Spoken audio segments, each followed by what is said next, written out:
আসসালামু আলাইকুম সবাইকে। দেখো তো সাউন্ড ঠিক আছে কিনা, শুনতে পাচ্ছ কিনা, দেখতে পাচ্ছ কিনা একটু জানাও।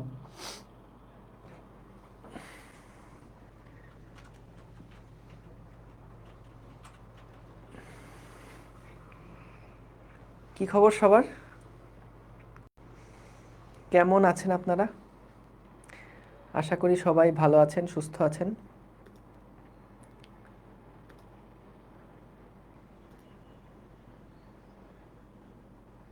আচ্ছা, কেমন হতো যদি তোমাদের কলেজে কোনো পরীক্ষা না থাকতো? হ্যাঁ, ধরো কলেজে খালি স্যাররা বললো যে তোমরা কলেজে আসবা, এসে শুধুমাত্র বন্ধুদের সাথে গল্প টল্প করবা, খেলাধুলা করবা, করে আবার বাসায় চলে যাবা। কোনো পড়াশোনা লাগবে না, পরীক্ষা দেওয়া লাগবে না। তাহলে কেমন লাগতো? ভাল লাগতো না অনেক? না না, আজকে অপূর্ব ভাইয়ের ক্লাস না, অপূর্ব ভাইয়ের ক্লাস রোববার থেকে শুরু হবে। আজকে ভাইয়ার ক্লাস নাই। আজকে রোববার থেকে শুরু হবে। রবিবার থেকে এর পরের সপ্তাহ থেকে একবারে শুক্র রবিবার তোমাদের অপূর্ব ভাইয়া নিবে। আর বৃহস্পতি আর হলো মঙ্গল বৃহস্পতি আমি নিব। বুঝতে পেরেছো? এই আর কি। রবিবারে পদার্থবিজ্ঞান প্রথম পত্র পরীক্ষা, তারপরেও ক্লাস করতেছি। হ্যাঁ, করবা তো ওমা। এখন তো প্রথম পত্রই পড়াচ্ছি। ভাইয়া শুক্রবারে পড়তে ভালো লাগে না, আরে সর্বনাশ! হ্যাঁ, কি চাহিদা! তারপরে ওই যে তোমাদের শীতকালেও তো পড়তে ভালো লাগার কথা না। শীতকালকে একটা পড়াশোনার সময় বলো? হ্যাঁ, এই ইনসাইট আসে না কেন এটা? কি হইলো আবার? ফেসবুকে যে কি কি হয় মাঝে মাঝে!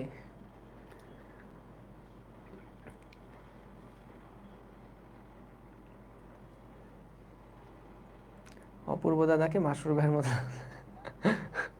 শোনো, তোমাদের অপূর্ব ভাই কিন্তু ক্লাস নিবে সাইকেল 4-এ। বুঝছো? সাইকেল 4-এ ক্লাস নিবে কিন্তু। হ্যাঁ, রুটিনে আজকে অপূর্ব ভাইয়ের ক্লাস ছিল, কিন্তু হচ্ছে আজকে ভাইয়া ক্লাস নিবে না। আজকে আমারই নেওয়ার কথা ছিল আগের থেকেই। তোমাদের আবির ভাই একটু অ্যাডভান্স, ভাইয়া সামনের সপ্তাহে রুটিনটা তোমাদেরকে দিয়ে দিছে। বুঝতে পারছো? এই আর কি কাহিনী।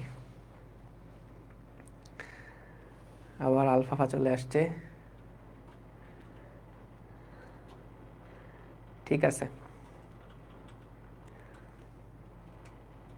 ভাইয়া, প্যারাশুটের ম্যাথের কনসেপ্টগুলো একটু ক্লিয়ার করে দিন। ওমা, প্যারাশুটের ম্যাথ কোনটা? ওই যে নারকেল তেলের যে অঙ্কটা করছিলাম, ওই যে প্যারাশুট নিয়ে লাফ দিছিল, ওইটার কথা বলতেছো?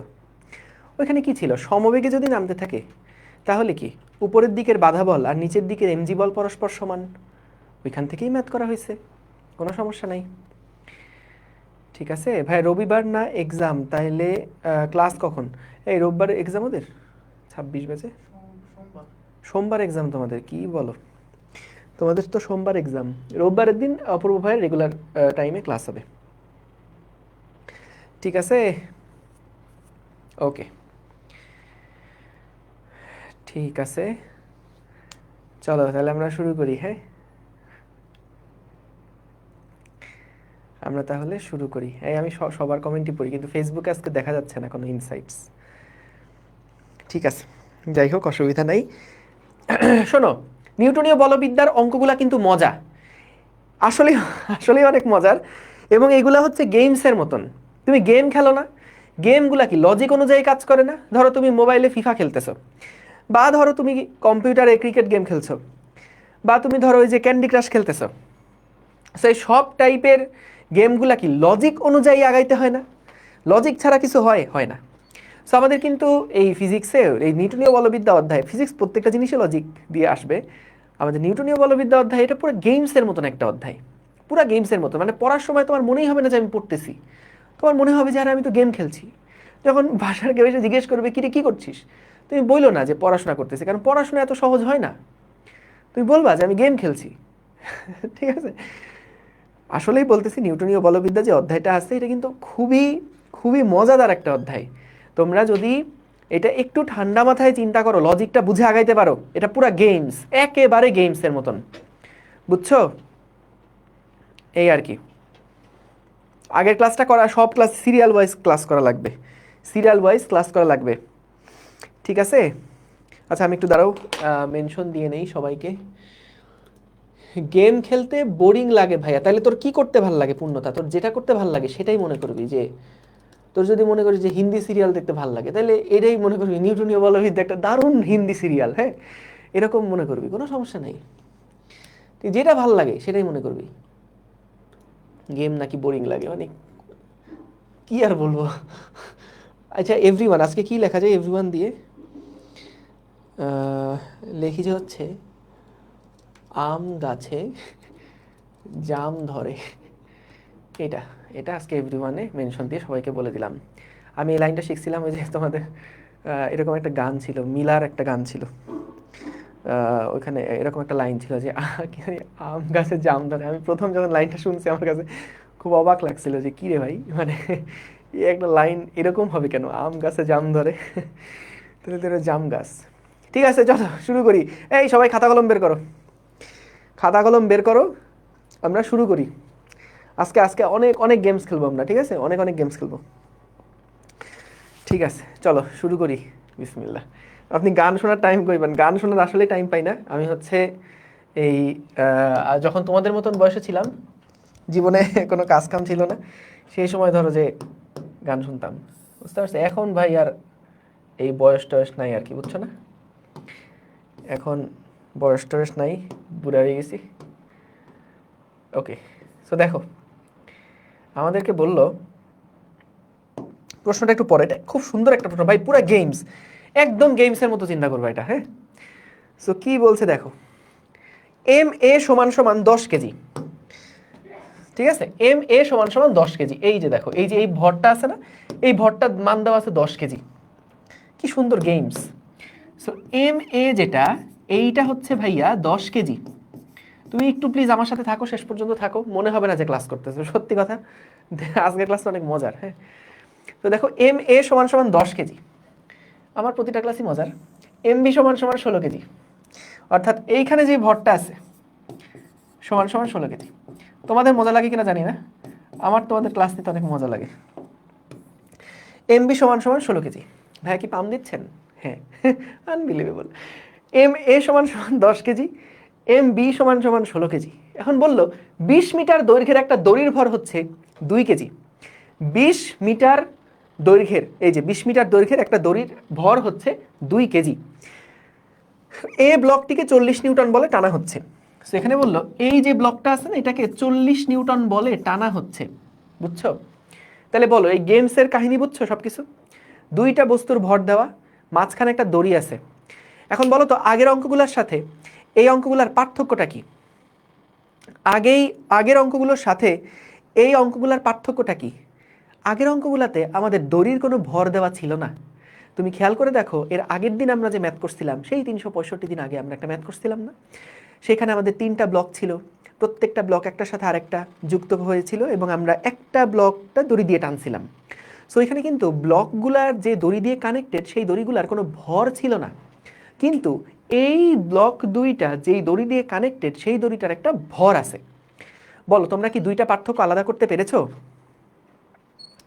বলো বলো। ভাই আজকে মন ভালো নাই, ক্লাস নিই না। মন ভালো নাই বলেই তো ক্লাস নেব, ক্লাসে কি আমরা পড়াই কখনো? ছি ছি ছি ছি ছি ছি। সো তাহলে আমরা এই যে দড়িটার ভর, এটা দেওয়া আছে, ভালো কথা। এখন কি বলছে দেখো, বলছে ব্লকগুলোর ত্বরণ নির্ণয় করো। বলো তো ব্লকগুলোর ত্বরণ কি আলাদা আলাদা হবে নাকি ব্লকগুলোর ত্বরণ একই রকম হবে? ব্লকগুলোর ত্বরণ কি আলাদা আলাদা হবে নাকি একই রকম হবে? একই রকম হবে। আচ্ছা তাহলে বলো তো, এখন কিন্তু দড়িটারও ভর আছে, তাহলে দড়িটাকেও একটা সেপারেট অবজেক্ট হিসাবে আমাদের কনসিডারেশনে আনতে হবে। অর্থাৎ আগেরবার দড়ির তো ভর ছিল না, আমরা শুধু 3টা ব্লককেই মোট ভর হিসাব করে ত্বরণ বের করে ফেলছিলাম, কিন্তু এইবার আমাদের দড়ির ভর আছে, তাই দড়িটাকে সেপারেট একটা বস্তু হিসাবে আমরা চিন্তা করব। তাহলে এখানে বস্তু আছে 3টা, একটা এ বস্তু, একটা বি বস্তু আর একটা দড়ি বস্তু। তাহলে দড়ি বস্তুর ভর হচ্ছে 2 কেজি, এটার 10 কেজি, এটার 16 কেজি। যদি 40 নিউটন বলে টানা হয়, তাহলে ভাইয়া ত্বরণ চট করে বের করে ফেলতে পারবা না? ত্বরণটা কি চট করে বের করে ফেলতে পারবা না? বলো তো ত্বরণটা কি হবে? ত্বরণটা কি হবে? ভেরি গুড, মুবাশিরা জান্নাত, তারপরে Sumaiya Akter Lima, very good. So তাহলে দেখো আমরা এখান থেকে যেটা পাই যে যেহেতু ব্লকগুলোর ত্বরণ বের করতে বলেছে, আসো প্রথম 1 নাম্বার প্রশ্নের উত্তর দিই। তো আমাদের এই পুরাটাকে তুমি যদি একটা বস্তু হিসেবে চিন্তা করো, এটা একটা বস্তার মধ্যে ভরে ফেললাম, এরপরে আমি 40 নিউটন বলে যদি টানি, তাহলে F ইজ ইকুয়ালস টু আমাদের টোটাল ম্যাস মানে হচ্ছে এ ব্লকের ভর যোগ বি ব্লকের ভর যোগ দড়ির ভর, হ্যাঁ, এ বি এবং দড়ির ভর ইন্টু হচ্ছে এ। তাহলে খেয়াল করো আমাদের এফ এর মান দেওয়া আছে 40 নিউটন সমান সমান এম এর মান দেওয়া আছে ভাইয়া 10 কেজি। দেখছো কি গেমস, একদম গেমস একটা 16 প্লাস এটা হচ্ছে 2 কি এই দড়ির ভর হচ্ছে 2 কেজি। দড়ির দৈর্ঘ্য কত ভাইয়া 20 মিটার দেওয়া আছে। তাহলে এখান থেকে আমরা এক্সেলারেশনটা বের করে ফেলতে পারবো। তাহলে এক্সেলারেশনের মান কত হবে? এক্সেলারেশনের মান হবে হচ্ছে এই যে তোমরা যেটা বলছো আমি সেটাই কিন্তু লিখতেছি, তোমরা খবরদার মানে অবিশ্বাস করো না আমাকে যে ভাইয়া আপনি হচ্ছে ছি। আচ্ছা এটা 40/88 রাখি, পরে যদি কাটাকাটি করে সহজ হয় পরেরটা দেখা যাবে। সো আমাদের ব্লকগুলোর ত্বরণ হচ্ছে এত, ক্লিয়ার? এইবার ভাইয়া বলেন 2 নাম্বার প্রশ্নের উত্তর। বলছে দড়ির এ এবং বি বিন্দুতে টান বল কত নির্ণয় করো। দড়ির এ এবং বি বিন্দুতে টান বল কত নির্ণয় করো। তো ভাইয়া দেখো দড়ির এ এবং বি বিন্দুতে টান বল এটার মানে কি? দেখো দড়ির এ বিন্দু কোনটা ভাইয়া? দড়ির এ বিন্দু হচ্ছে এইটা। এই আমি কি ঠিক লিখছি? অবশ্যই ভাইয়া আপনি লিখছেন ঠিক হবে না, এটা কি হয়? এটা হচ্ছে দড়ির এ বিন্দু আর এইটা হচ্ছে দড়ির বি বিন্দু।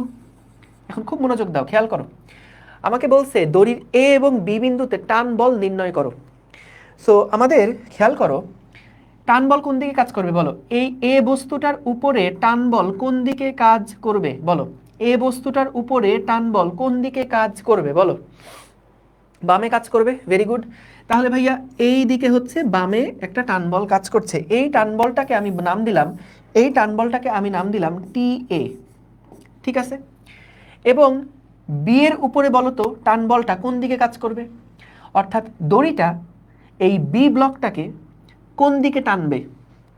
ডান দিকে টানবে। তাহলে ডান দিকে যদি টানে এইটার টান বল আমি বললাম টিবি, এখন তুমি বলতে পারো, আর তোমার মনে একটা প্রশ্ন আসছে আমি জানি, আমি বলে দেই তারপর উত্তর দিব পরে। তুমি বলতে পারো ভাইয়া আগের দিন আমরা যখন ম্যাথ করলাম তখন আপনি এইখানেও টি বলছিলেন এইখানেও টি বলছিলেন, কিন্তু এইবার কেন এক পাশে টি এ বললেন আর এক পাশে টি বি বললেন? সো এটার উত্তর সামনে আসবে, প্রশ্নটা মাথায় রাখো। তোমাদের মধ্যে এই প্রশ্ন আসছে না বলো? এই প্রশ্ন আসছে কিনা আগে বলো। জি আসছে, সো এটা মাথায় রাখো। সো টি এ আর টি বি দুইটা যে আলাদা আলাদা লিখলেন, আপনি আগের দিন ম্যাথ করলেন দুই পাশে টি টি সেম দিছিলেন, কিন্তু এইবার কেন টি দুইটা আলাদা আলাদা দিলেন? সো কেন আলাদা একটু পরেই তুমি বুঝতে পারবা, চোখ রাখুন এসিএস ফিজিক্স 26 ব্যাচের পর্দায়, ঠিক আছে? এখন তাইলে ভাইয়া দেখো আমরা এখান থেকে যদি টি এ বের করতে চাই, এখন টি এটা আসলে কোন বস্তুর উপরে প্রযুক্ত হচ্ছে? এ বস্তুর উপরে প্রযুক্ত হচ্ছে। এ বস্তুর উপরে টোটাল কয়টা বল কাজ করছে? একটা বল কাজ করছে 40, আরেকটা বল কাজ করছে টি এ। তাহলে খেয়াল করো আমি যদি এ বস্তুর জন্য লিখতে চাই, আমি যদি এ বস্তুর জন্য লিখি, এ বস্তুর ক্ষেত্রে যদি একটু হিসাব নিকাশ করি, তাহলে ভাইয়া দেখো আমাদের এ বস্তুর উপরে টোটাল যতগুলো বল কাজ করছে তাদের লব্ধি হবে আমাদের ম্যাস ইনটু এক্সেলারেশন, যেই এক্সেলারেশনের মান আমরা অলরেডি কিন্তু জানি।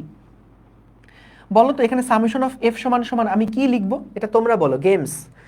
আমি এই সামেশন অফ এফ এ বস্তুর উপরে সামেশন অফ এফ সমান কি লিখবো বলো? আর হামাক আক্তার একটা লিখছো টি মাইনাস এফ কেন বলছো বলো তো? যখন আমাদের 40 নিউটন বলে আমরা টানবো, এই যে টানছি, ভিজুয়ালাইজ করতে দেখতে পাচ্ছ যে নড়তেছে কিন্তু টানছি, তো যদি 40 নিউটন বলে টান দেই তাহলে ভাইয়া এই এ ব্লকটা তো ডান দিকে যাবে, অর্থাৎ তার ত্বরণটা কিন্তু ডান দিকে হবে। ডান দিকে যদি ত্বরণ হয় তাহলে কোন বলটা বড়, এই 40 বড় নাকি টি এ বড়? অবশ্যই 40 বড়। এ কারণেই তো বস্তুটা ডান দিকে আসছে। তাহলে 40 মাইনাস টি এ, এইটা হবে সামেশন অফ এফ, 40 মাইনাস টি এ। এটা বুঝেছো? না বুঝে থাকলে এখনই কান ধরে উঠবস করো, কান ধরে উঠবস করো এখনই। এই বলো বুঝছো কি না? 40 মাইনাস টি এ, ডান, 40 মাইনাস টি এ। না সরি, তুমি কান ধরে উঠবস করো না, বাসায় যদি ছোট কোনো ভাই বোন থাকে ওদেরকে বলো যে আমি এটা বুঝি নাই, বুঝতে ভুল করছি, 5 বার কান ধরে উঠবস কর। তুমি কেন কষ্ট করতে যাবে বলো? বাসায় যদি ছোট ভাই বোন থাকে ওদেরকে তুমি যে ফিউচার স্কুলে ভর্তি করাই দিবা, এটাই তো ওদের প্রতি একটা বড় এহসান করলা তুমি। সো এর বদলাতে ওরা তোমাকে কি দিল? ওরা যদি তোমার হয়ে কান ধরে উঠবস নাই করতে পারলো, তাহলে ওরা কি করলো বলো? ঠিক আছে, তুমি ছোট হলে আসলে কিছু করার নাই। যাই হোক, তাহলে 40 মাইনাস টি এ, এইটা যারা বুঝো নাই তারা প্লিজ প্লিজ আর আর কথাই বলো না। 40 মাইনাস টি এ, এটা বুঝছো না সবাই? বলো, এটা বুঝছি না? 40 মাইনাস টি এ। জি ভাইয়া, থ্যাংক ইউ সো মাচ। এখন ভাইয়া বলেন তো এম মানে কত? এই গেমস খেলতেছি কিন্তু তোমাদের সাথে 1.5 ঘন্টা ধরে গেম খেলবো আমি। আনবিলিভেবল। এম এর মান হচ্ছে ভাইয়া 10 কেজি, 10 কেজি, এবং এক্সেলারেশন কত বলো তো? 40/28, 40/28। বলো তো চট করে তুমি এখান থেকে টি এর মান কত বের করে ফেলতে পারবে না? অবশ্যই পারবে। এইবার আসো আমরা দেখি বি বস্তুর ক্ষেত্রে হিসাব করলে কি হবে।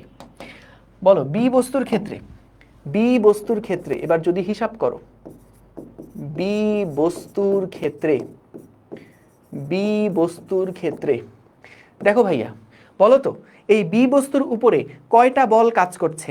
কয়টা বল কাজ করছে? না পারলে আমার হাতের আঙুলের দিকে তাকাও, বলো বি বস্তুর উপরে কয়টা বল কাজ করছে? সবাই উত্তর দাও, কয়টা বল কাজ করছে? তোমরা মনে করো না আমি উত্তর বলে দিচ্ছি, না পারলে আমার হাতের আঙুলের দিকে তাকাও। বি বস্তুর উপরে কয়টা বল কাজ করছে? একটা। ঠিক আছে, একটা। বাহ, সাব্বাস। আমি মুখ দিয়ে বলিনি, তবুও তোমরা সবাই সঠিক অ্যান্সার করেছো। গুড। কারণ কি দেখো, বি বস্তুর উপরেই একটা বল কাজ করছে। এই দেখো এর গায়ের সাথে জড়াই আছে এই বলটা, এই বি বস্তুর সাথে কিন্তু টিবি যে বলটা আছে সেই বলটা কাজ করছে। তাহলে বি বস্তুর ক্ষেত্রে খেয়াল করো, আমরা এখানে লিখতে পারি একটা বলই কিন্তু summation of F, summation of F is equals to M A বা এম বি এ। তাহলে ভাইয়া দেখো একটা বলই কাজ করছে, সেটা হলো টিবি। সো টিবি সমান সমান এম বি মানে কত? এম বি মানে কত? 16 কেজি, 16 কেজি ইন্টু এক্সেলারেশন মানে কত? 40/28। তাহলে ভাইয়া আমরা এখান থেকে কিন্তু টিবি এর যে মান এটা পেয়ে যাব। বলো তোমরা কি বুঝতে পেরেছো? না না বুঝলেও বলো যে ভাইয়া বুঝেছি। ঠিক আছে, ভদ্রতা। আনবিলিভেবল। 160/7 এত নিউটন। আর এটা কত আসে? এটা আসে হচ্ছে 40 মাইনাস 10 ইন্টু 40/28। এটা কত আসে? এটা আসে হচ্ছে 180/7, 180/7 নিউটন। তাহলে ভাইয়া দেখো, এইটা হলো আমাদের টি এ এর মান এবং এইটা হচ্ছে আমাদের টি বি এর মান। বলো এই পর্যন্ত কি তোমরা ম্যাথ দুইটা বুঝতে পেরেছো ভাইয়া? বলো, বলো এই পর্যন্ত কি তোমরা বুঝতে পেরেছো? সবাই ক্লিয়ার? বুঝেছো সবাই? বলো এখানে কঠিন কিছু আছে বলো তো? বলো তো এখানে কঠিন কিছু আছে? কঠিন কিছু নাই। তাহলে একদম কিন্তু সিম্পল। এখন কথা হচ্ছে, আসো আমরা এই দড়িটার উপরে কোন কোন বল কাজ করছে এটা একটু বোঝার চেষ্টা করো। দড়িটার উপরে বলো তো কোন কোন বল কাজ করছে? আচ্ছা তোমাদের কাছে একটা প্রশ্ন করি, খুব সলিড অ্যান্সার দিবা, প্রত্যেকটা জিনিস খুব কনসেপচুয়াল এবং বেসিক নির্ভর। দেখো এই যে টি এ যেই বলটা, এটা বলো তো কার উপরে কাজ করছে? বলো কার উপরে কাজ করছে? উল্টাপাল্টা কোনো কমেন্ট না, কার উপরে কাজ করছে? মুবাশশিরা জান্নাত সবার আগে অ্যান্সার দিছে। এই যে টি এ যেই বলটা, এই বলটা কার উপরে কাজ করছে? এ বস্তুর উপরে কাজ করছে, তাই না? এবং বলো তো এই টি এ বলটা কে দিল? কে দিছে এই টি এ বলটা? এ বস্তু দিছে না দড়ি দিছে? এ বস্তু দিছে না দড়ি দিছে? দড়ি দিছে। এইটা যদি ক্রিয়া বল হয়, এটা কার উপর কাজ করছে? টি এ বলটা এ বস্তুর উপর কাজ করছে। তাহলে আমাকে বলো তো এটা যদি ক্রিয়া বল হয়, বলো তো দেখি প্রতিক্রিয়া বল কার উপরে কাজ করবে? প্রতিক্রিয়া বল কার উপরে কাজ করবে? দড়ির উপর কাজ করবে। প্রতিক্রিয়া বল দড়ির উপরে কাজ করবে। দুইটা বস্তু, এই যে দেখো ক্রিয়া প্রতিক্রিয়া সবসময় সমান এবং বিপরীত দিকে কাজ করে। যতক্ষণ ক্রিয়া থাকে ততক্ষণ প্রতিক্রিয়া বল কাজ করে, এবং ক্রিয়া প্রতিক্রিয়া কখনোই একই বস্তুর উপরে কাজ করে না। অনেকে খুব সহজ এক্সাম্পল দেওয়ার খাতির একটা এক্সাম্পল দেয় যেটা ভুল। বলে যে ক্রিয়া প্রতিক্রিয়া কি, আমি তোকে একটা থাপ্পড় মারলাম, তুই আমাকে একটা থাপ্পড় মেরে দে, এটাই হচ্ছে ক্রিয়া প্রতিক্রিয়া। এটা কিন্তু ক্রিয়া প্রতিক্রিয়ার উদাহরণ না। বরং ধরো তুমি তোমার বন্ধুকে যখন একটা থাপ্পড় মারছো, তখন কিন্তু এখানেই একটা ক্রিয়া প্রতিক্রিয়া হয়ে গেছে। কিভাবে? তোমার বন্ধু তোমার বন্ধু তোমার বন্ধু গালে ব্যথা পাইছে, আর তুমি হাতে ব্যথা পাইছো। সো তাহলে টিচারের কাছে যদি তোমার বন্ধু গিয়ে বিচার দেয় যে স্যার ও আমাকে থাপ্পড় মারছে, তুমি উল্টা গিয়ে কিন্তু টিচারের কাছে বলতে পারবা যে স্যার এটা মিথ্যা কথা, বরং ওর গাল দিয়ে আমার হাতে একটা ব্যথা দিচ্ছে স্যার, আপনি এর বিচার করেন। এটা কিন্তু বলতেই পারবা, কোনো সমস্যা নেই। কারণ ক্রিয়া প্রতিক্রিয়া সমান, একে অপরের বিপরীত দিকে কাজ করে। তুমি তোমার বন্ধুকে আজকে যদি একটা থাপ্পড় মারো, তাহলে কিন্তু শুধুমাত্র এটাই মানে করে না, এটাই মিন করে না যে তুমি তোমার বন্ধুকে গালের উপর চড় মারছো, বরং এটাও মিন করে যে তুমি গাল দিয়ে তোমার বন্ধুর হাতে কিন্তু একটা চড় মারছো। তাহলে এটা স্যারের কাছে তুমি উল্টা আগে গিয়ে বিচার দিবা, তাকে কেন সময় দিবা? তুমি উল্টা আগে গিয়ে বিচার দিবা যে স্যার এ কেমন বিচার আপনার, আমি মাসুম বাচ্চা, আমার হাত ছিল আমার হাতের মতন, ওর মুখ দিয়ে আমার হাতের উপর একটা বাড়ি দিয়েছে। বলতেই পারো, কোনো সমস্যা নেই। লজিক, এটা আসলেই লজিক, কোনো ভুল নাই। এবং ক্রিয়া প্রতিক্রিয়া কি সমান কি মানে অসমান? ক্রিয়া প্রতিক্রিয়ার মান কি সমান না বলো? সমান কি না? সমান, একে অপরের বিপরীত দিকে কাজ করে। তো তাইলে তুমিও যেই ব্যথা পাইছো ও সেই একই ব্যথা পাইছে, তাহলে অসুবিধা কোথায়?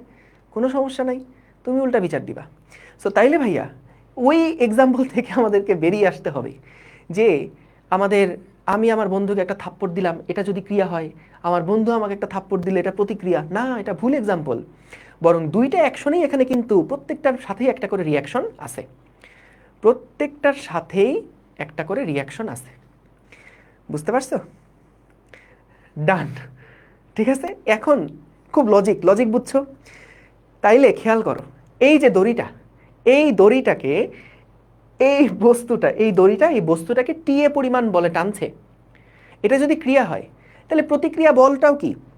আগে যে বলটা যার উপর প্রযুক্ত হয়েছে সে এখন বল দিবে, তাহলে আগে তো এর উপরে বল প্রযুক্ত হয়েছে।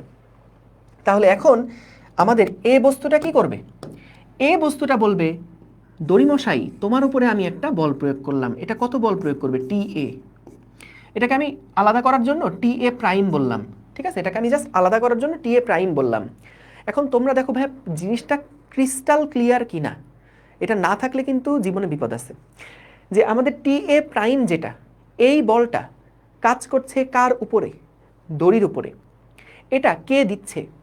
এ বস্তু দিচ্ছে। ক্রিস্টাল ক্লিয়ার কিনা, স্ফটিক স্বচ্ছ কিনা? স্ফটিক স্বচ্ছ। এখন তাহলে বলো তো, দড়ির উপরে একটা টানবল কাজ করছে টি এ, এবং বলো তো এই পাশেও বলো তো টিবি বলটা কার উপরে কাজ করছে? বলো, টিবি বলটা কার উপরে কাজ করছে বলো? স্যার আপনাকে সিনেমাতে দেখতে চাই, তোমার কাছে কি মনে হচ্ছে আমি পড়াচ্ছি ক্লাসের মধ্যে? এটা তো সিনেমার অংশ। গুড। সো টিবি বলটা কাজ করছে বিয়ের উপরে। কে দিছে? এই দড়ি দিছে বলটা। তাহলে প্রতিক্রিয়া বল কার উপরে কাজ করবে? দড়ির উপরে কাজ করবে। এটা কে দিবে? এই বি বস্তুটা দিবে। তাহলে বলো ভাইয়া এইটুকু পর্যন্ত ক্রিস্টাল ক্লিয়ার কিনা? টিএ প্রাইম এবং টিবি প্রাইম, এই দুইটা বল দড়ির উপরে কাজ করছে। ঠিক আছে, ঠিক আছে, ক্লিয়ার? কোনো ঝামেলা আছে? কোনো ঝামেলা নাই, ঠিক আছে। তাহলে এখন বলো তো দড়ির উপরে কয়টা বল কাজ করছে? দড়ির উপরে মোট বল কত? এটা আলাদা আলাদা অংশ, এটা প্রশ্নে চাই নাই, এটা আমি একটু ফিল দেওয়ার জন্য দেখাচ্ছি। দড়ির উপর মোট বল কত? দড়ির উপর মোট বল কত? এটা হচ্ছে মনে করো আমাদের সেই দড়ি। এই দড়ির উপরে এই দিকে কাজ করছে টিএ প্রাইম, আর এই দিকে কাজ করছে টিবি প্রাইম। বলো তো এই টিএ এর যে মান আর এই টিএ প্রাইমের যে মান, দুইটা কি আলাদা আলাদা নাকি দুইটা একই? এই মান দুইটা পরস্পর কি আলাদা আলাদা নাকি একই? মান কি সেম না? গুড। তাহলে মান যদি সেম হয় তাহলে ভাইয়া এটার মান হচ্ছে, এটার ভর হচ্ছে গিয়ে এম একক। তাহলে খেয়াল করো টি এ প্রাইম, এটার মান তো অবশ্যই বেশি ছিল তাই না? দেখো 180/7, টি এ প্রাইম মাইনাস টিবি প্রাইম, এই দুইটা মিলেই কি আমাদের এই এম ভরের দড়িটার একটা এক্সেলারেশন দিবে না এ? তাহলে দেখি আমরা এক্সেলারেশনটা কত হয়। খেয়াল করো টি এ প্রাইম এটার মান ছিল 180/7 এবং টিবি প্রাইমের মান ছিল 160/7। এটাকে যদি আমরা এম এ, তো এটা এটা এটা বিয়োগ করলে কত হয়, 20/7 হয়। 20/7 সমান সমান এম ইন্টু এ। তাহলে এখান থেকে দেখো এর মান কত হয়, এর মান হচ্ছে 20 ডিভাইডেড বাই আমাদের এটা কত ছিল, 7 দুগুণে 14, 7 দুগুণে 14। তাহলে ভাইয়া বলো তো ত্বরণের মানটা কি একই রকম আসলো কিনা, বলো ত্বরণের মানটা কি একই রকম আসলো কিনা, 40/28 যে কথা, 20/14 কি একই কথা না, একই কথা। সো তার মানে আমাদের দড়িটার ত্বরণটাও কিন্তু 1 পয়েন্ট কত, 1 পয়েন্ট বা এই যে 20/14 কিন্তু আসছে। এখন কথা হচ্ছে যখন আমাদের দড়ির কোনো ভর থাকে না তখন আসলে কাহিনীটা কি হয়, দেখো খেয়াল করে, যখন দড়ির কোনো ভর থাকে না, আমি একটু এটা এক্সট্রা একটা পেজ নেই, বুঝছো, যখন দড়ির কোনো ভর থাকে না তখন আসলে কাহিনী কি হয়, মনে করো এখানে একটা বস্তু রাখা আছে, এটা এ বস্তু এবং এর সাথে একটা বি বস্তু যুক্ত আছে। যখন দড়ির ভর শূন্য, যখন দড়ির ভর শূন্য, সেই ক্ষেত্রে বলতো আমাদের সামেশন অফ এফ সমান সমান কি হবে, এম এ। বলতো ভাইয়া দড়ির ভর যদি শূন্য হয় তাহলে এম এ এটার গুণফল কত হবে, শূন্য হবে। কি কি বল কাজ করছিল ধরছিলাম, এদিকে একটা টান বল কাজ করছিল, এদিকে একটা টান বল কাজ করছিল। এটাকে মনে করো বললাম টিবি, এটাকে মনে করো বললাম টি এ প্রাইম। তাহলে যদি কাটাকাটি করি তাহলে টিবি প্রাইম মাইনাস টি এ প্রাইম। তাহলে বলো তো যেহেতু এটা শূন্য, তার মানে কি যদি ভর শূন্য হয় তাহলে কি দুইটা টান বল সেম সেম হবে না ভাইয়া, সেম সেম হবে না। সো যদি এই দড়িটার ভর শূন্য হয় তাহলে এই দুইটা টান বল কিন্তু পরস্পর সমান হবে। এই কারণে আমরা লাস্ট ক্লাসে কিন্তু দড়ির ভরটা যেহেতু নগণ্য ছিল সেই কারণে দুইটা বস্তু যেই দড়ির সাহায্যে যুক্ত সেই দড়ির দুই প্রান্তে টান বলটা একই ধরে নিয়েছিলাম। বলো ক্রিস্টাল ক্লিয়ার কিনা, বলো ক্রিস্টাল ক্লিয়ার কিনা।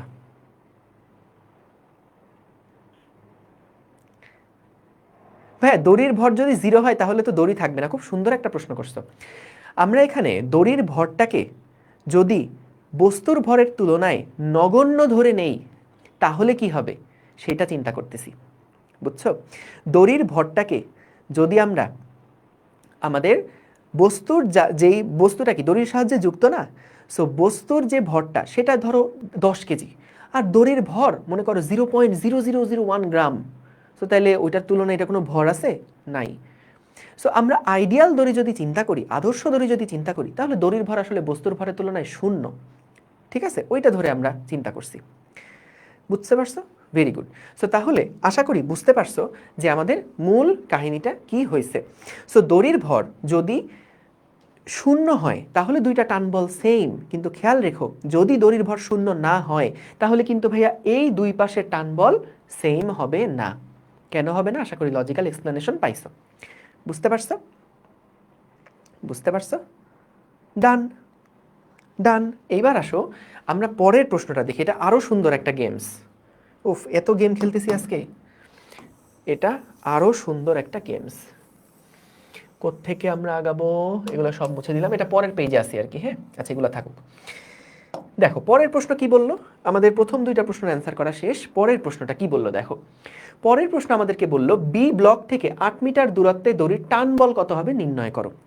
সো খেয়াল করো প্রশ্নটা কি, প্রশ্নটা হচ্ছে আমাদেরকে বললো যে বি যেই দড়িটা আছে, বি যেই দড়িটা আছে, এ দেখো বি কি বলে কই, বি ব্লক থেকে, এই যেটা বি ব্লক, বি ব্লক থেকে 8 মিটার দূরত্বে দড়ির টান বল নির্ণয় করো। তার মানে কি ভাইয়া, তার মানে হচ্ছে এই ব্লক থেকে 8 মিটার দূরত্ব মানে মনে করো এই পয়েন্টটার কথা বলছি, দেখা যাচ্ছে এখানে এটা হচ্ছে 8 মিটার দূরে, মানে মনে করো এই পয়েন্টটার কথা বলছি।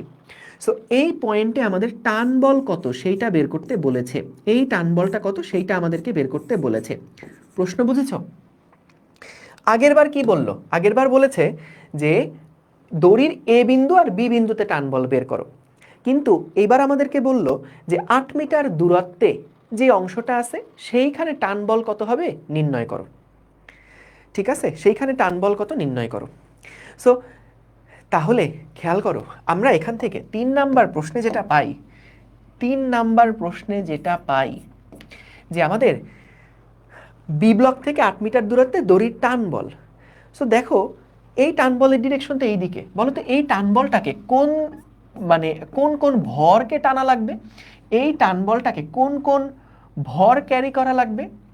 একটা হচ্ছে এমবি, এমবি এর মান কত ছিল 16 কেজি, অর্থাৎ এই টান বলটা দিয়ে এই বস্তুটাকে কিন্তু মানে এই টানটা দেওয়ার ফলে কিন্তু বি ব্লককেও টানতে হবে, এবং এবং মজার ব্যাপার হচ্ছে যে আমাদের এইখানে যেই দড়িটুকু আছে না, এই দড়িটুকুকেও কিন্তু ওর ক্যারি করতে হবে, এই দড়িটুকুও কিন্তু ওকে ক্যারি করতে হবে। ভাইয়া দেখো এটুকু কি বুঝতে পেরেছো কিনা। আমাদের বলল 8 মিটার দূরত্বে, এটুকু হচ্ছে 8 মিটার দূরত্ব। সো 8 মিটার দূরত্বে টান বল কত নির্ণয় করতে বলছে। সো 8 মিটার দূরত্বে যেই টান বল, এইটা এই টান বলটা মূলত কাকে কাকে টানছে, কাকে কাকে ত্বরণ দিচ্ছে, এই বি ব্লককে ত্বরণ দিচ্ছে এবং এই 8 মিটারের ভরটাকে, 8 মিটার দড়ির ভরটাকে ত্বরণ দিচ্ছে। তাহলে আমরা কি লিখতে পারি দেখো একটু খেয়াল করো, টি সমান সমান আমরা লিখতে পারি এখানে 16 কেজিকে ও টানছে, প্লাস বলতো 8 মিটার দড়ির ভর কত হবে, 8 মিটার দড়ির ভর হবে 8 divided by 20 into 2 into acceleration, into acceleration. দেখো ভাইয়া বুঝছো কিনা, এটা কি করলেন ভাইয়া, এটা কি করলেন, এটা তো বুঝলাম না। আমরা এখানে বের করছি দেখো, এই যে টান বলটা, বলতো এই টান বলটা কি সমগ্র দড়িকে টান দেয়, এই টান বলটা কি সমগ্র দড়িকে টান দেয় না, এই টান বলটা কিন্তু 8 মিটার যেই দড়িটা সেই দড়িটাকে টান দেয়, এবং আমাদের এই বি যেই ব্লকটা আছে সেই বি ব্লকটাকে টান দেয়। খেয়াল করো এটা খুব গুরুত্বপূর্ণ যে আমাদের এই টান বল যেটা, এই টান বলটা কিন্তু বি ব্লককে টান দেয় এবং 8 মিটার যেই দৈর্ঘ্যটা আছে এই দৈর্ঘ্যটাকে টান দেয়। তাহলে টোটাল কত ভরকে সে টান দেয়, টোটাল কতখানি ভরকে সে টান দেয়, 16 কেজির যে বি ব্লকটা আছে সেটাকে টান দেয়, প্লাস 8 মিটার দৈর্ঘ্যের যে ভরটা আছে সেই ভরটাকে টান দেয়। তাহলে আমরা এখানে 8 মিটার দৈর্ঘ্যের দড়ির ভর কতটুকু, দেখো 8 মিটার দৈর্ঘ্যের দড়ির ভর কতটুকু, আমাদের দেওয়া আছে 20 মিটার দৈর্ঘ্যের ভর হচ্ছে 2 কেজি, 2 কেজি। 1 মিটার দৈর্ঘ্যের ভর হচ্ছে 2/20। তাহলে ভাইয়া 8 মিটার দৈর্ঘ্যের ভর কত বলো তো, 8 ইন্টু 2 ডিভাইডেড বাই 20 না, এটাকে আমি সংক্ষেপে লিখে ফেলছি এই দেখো একবারে, 8/20 মানে টোটাল দৈর্ঘ্যের, টোটাল দড়ির দৈর্ঘ্যের কত অংশের ভর চাই, 8/20 অংশের ভর চাই, এবং টোটাল ভর কত 2 কেজি। তো আমি ঐকিক নিয়মেও দেখাতে পারি, অথবা তুমি যদি মাথায় ক্যালকুলেশন করে ফেলতে পারো তাহলে একবারেই হয়ে গেল, 8/20 ইন্টু 2, অর্থাৎ আমাদের দেখো, অর্থাৎ আমাদের এখানে দেখো এই যে টান বলটা, এই টান বলটা 8 মিটার দৈর্ঘ্যের ভরকে টানবে প্লাস বি ভরকে টানবে। তাহলে টোটাল ত্বরণ ভাইয়া কত হবে, টোটাল ত্বরণ তো আগের মতনই, কারণ পুরা সিস্টেমের প্রত্যেকটা অংশের ত্বরণ একই রকম। তাহলে এই টি সমান সমান আমরা পাচ্ছি দেখো 16 প্লাস এখানে হচ্ছে 8/10 ইন্টু এ মানে কত ভাইয়া 40/28 পেলাম না, হ্যাঁ 40 ডিভাইডেড বাই 28। ভেরি গুড, তাহলে এখান থেকে কিন্তু আমরা টি এর মান বের করে ফেলতে পারবো। ক্লিয়ার, বলো তো বুঝছো কিনা, একদম সিম্পল। সরি 8/20, হ্যাঁ ঠিক আছে, 8/10, 8/10 ইন্টু হচ্ছে 40 ডিভাইডেড বাই 28, এটাকে যদি নেই তাহলে 24 আসতেছে, তাহলে 24 আসে। দেখো তো এটার মান কি আসলেই 24 আসে কিনা, এটার মান কি আসলেই 24 নিউটন আসে কিনা, 24 নিউটন আসে, আসে, গুড। সো তাহলে আমরা এখান থেকে বের করে ফেললাম কাহিনী কি, ঠিক আছে, কাহিনী কি দেখি, 16 প্লাস 0.8 ইন্টু 40 ভাগ 28, হ্যাঁ পারফেক্টলি 24 আসতেছে, পারফেক্টলি 24 আসছে। তাহলে ভাইয়া এই পয়েন্টটা কি বুঝতে পেরেছো কিনা একটু বলো, এই পয়েন্টটা কি বুঝতে পেরেছো কিনা একটু বলো, যে আমাদের এখানে বললো 8 মিটার দূরত্বে যে পয়েন্টটা আছে সেই পয়েন্টের টান বল কত নির্ণয় করো। সো এখানে যে টান বলটা, এই টান বলটা মূলত কাকে কাকে টানছে, বি ভরটাকে টানছে এবং 8 মিটার ভরকে টানছে। তাহলে 8 মিটারের ভরের মান কত, 20 মিটারের ভর যদি হয় 2 কেজি, 8 মিটারের ভর কত বের করব। তাহলে এই ভর প্লাস এই ভর ইন্টু এক্সেলারেশন তো সেম, তাহলে ওখান থেকে আমরা টি এর মানটা বের করে ফেলতে পারবো। ডান, শেষ। এই প্রবলেমটা, সিঙ্গেল এই প্রবলেমটা অনেকগুলো কনসেপ্ট কিন্তু আমাদের ক্লিয়ার করে। সো এই কনসেপ্টগুলো ভাই মাথায় রাখতে হবে, বিশেষ করে ক্রিয়া প্রতিক্রিয়ার জায়গাটা যখন আমরা পুলির ম্যাথগুলা করব, একটা বানর পুলি বেয়ে উপরের দিকে উঠবে, দড়ি বেয়ে উপরের দিকে উঠবে, এই টাইপের ম্যাথগুলা করব, তখন কিন্তু এটা অনেক কাজে দেবে। সো এই কনসেপ্টটা ভুলে যেও না। ঠিক আছে, ডান। চলো এবার পরের প্রবলেমে চলে যাই। এটা তো আমাদের 1 নাম্বার প্রবলেম ছিল আজকের। একটার মধ্যেই 3টা প্রবলেম আসলে। যাই হোক, প্রবলেমটা খুব সুন্দর কিন্তু। সো একটা প্রবলেম গেল, এইবার আসো পরের প্রবলেমে যাই। এটা খুবই খুবই খুবই অসাধারণ একটা ম্যাথ, খুবই অসাধারণ একটা ম্যাথ। দেখো এত সুন্দর কনসেপ্টের ম্যাথ এটা। কি বলছে দেখো, সমতরণে চলমান একটা গাড়িতে ঝুলন্ত সরল দোলক উলম্বের সাথে 30 ডিগ্রি কোণে থাকলে গাড়ির ত্বরণ নির্ণয় করো। ঠিক আছে, কি বললো এখানে? একদম মানে নতুন টাইপের একটা প্রবলেম এটা, এবং এটা এতটা রিয়েলিস্টিক একটা প্রবলেম। তুমি দেখো, আমি একটা গাড়ি আঁকছি, তোমরাও আমার সাথে সাথে গাড়ি এঁকে ফেলো, তোমরাও আমার সাথে সাথে গাড়ি এঁকে ফেলো। হ্যাঁ, আসলে কি বলবো বলো, এই যে দাগগুলো যে দিয়ে দিচ্ছি, তোমরা হয়তো অনেকেই ভাবতে পারো যে আমি হয়তো বা কীভাবে ছোটোবেলায় ড্রয়িং শিখেছি। এগুলো আসলে সব সিক্রেট সবাইকে বলতে হয় না, এই জন্যে বলছি না, বুঝেছো? সমতরণে চলমান একটা গাড়িতে, এটাই আমাদের গাড়ি, গাড়ির জাস্ট উপরের পোর্শনটা দেখাইছি, বাকি গাড়িটুকু আঁকার সাহস হচ্ছে না। যাই হোক, তোমরা বাকি গাড়িটুকু এঁকে নিও, এটা গাড়ির ছাদ। ঠিক আছে, গাড়ির একটা, বুঝতে পারছো কত সুন্দর একটা গাড়ি, নিচের গাড়ি অংশ কল্পনা করতে পারছো। এখানে বললো সমতরণে চলমান একটা গাড়িতে ঝুলন্ত সরল দোলক উলম্বের সাথে 30 ডিগ্রি কোণ তৈরি করে। সো এইখানে দেখো যেটা বললো যে আমাদের একটা গাড়ি, সেই গাড়িটা দেখো এ সমান সমান, এ সমান সমান, আচ্ছা গাড়িটা যদি একটা এ ত্বরণে যায়, খুব সিম্পল চিন্তা করো, একটা গাড়ির ছাদের উপর থেকে একটা সরল দোলক ঝুলানো আছে। সরল দোলক মানে জানো না, ছাদ থেকে একটা দড়ির সাহায্যে একটা বব ঝুলায় রাখা হয়েছে, একটা গোলক টাইপের কিছু একটা ঝুলায় রাখা হয়েছে। সরল দোলক তো চিনো। সো তাইলে ববটা যখন, বা ওই সরল দোলকটাকে যখন তুমি গাড়ির ছাদের মধ্যে ঝুলায় রাখছো, গাড়ি যখন স্থির আছে, তখন বলো তো সরল দোলকটা কিরকম স্থির থাকবে? সরল দোলকটা এরকম স্থির থাকবে। এখন বলো তো, এটা হচ্ছে মনে করো আমাদের সেই সরল দোলকটা, এটা হচ্ছে আমাদের গাড়ির ছাদ, এই যে এটা হলো গাড়ির ছাদ, আর এটা হচ্ছে আমাদের সরল দোলক। এখন ভাই দেখো, যখন গাড়ি স্থির আছে তখন কিন্তু সরল দোলকটা একদম এইভাবে থাকবে, ঠিক এইভাবে থাকবে। এখন খুব স্বাভাবিক, চিন্তা করো তো, যদি গাড়িটা এখন সামনে আগায়, যদি গাড়িটা সামনে আগায়, তাহলে আমাদের সরল দোলকটা সামনে যাবে নাকি পিছনে যাবে?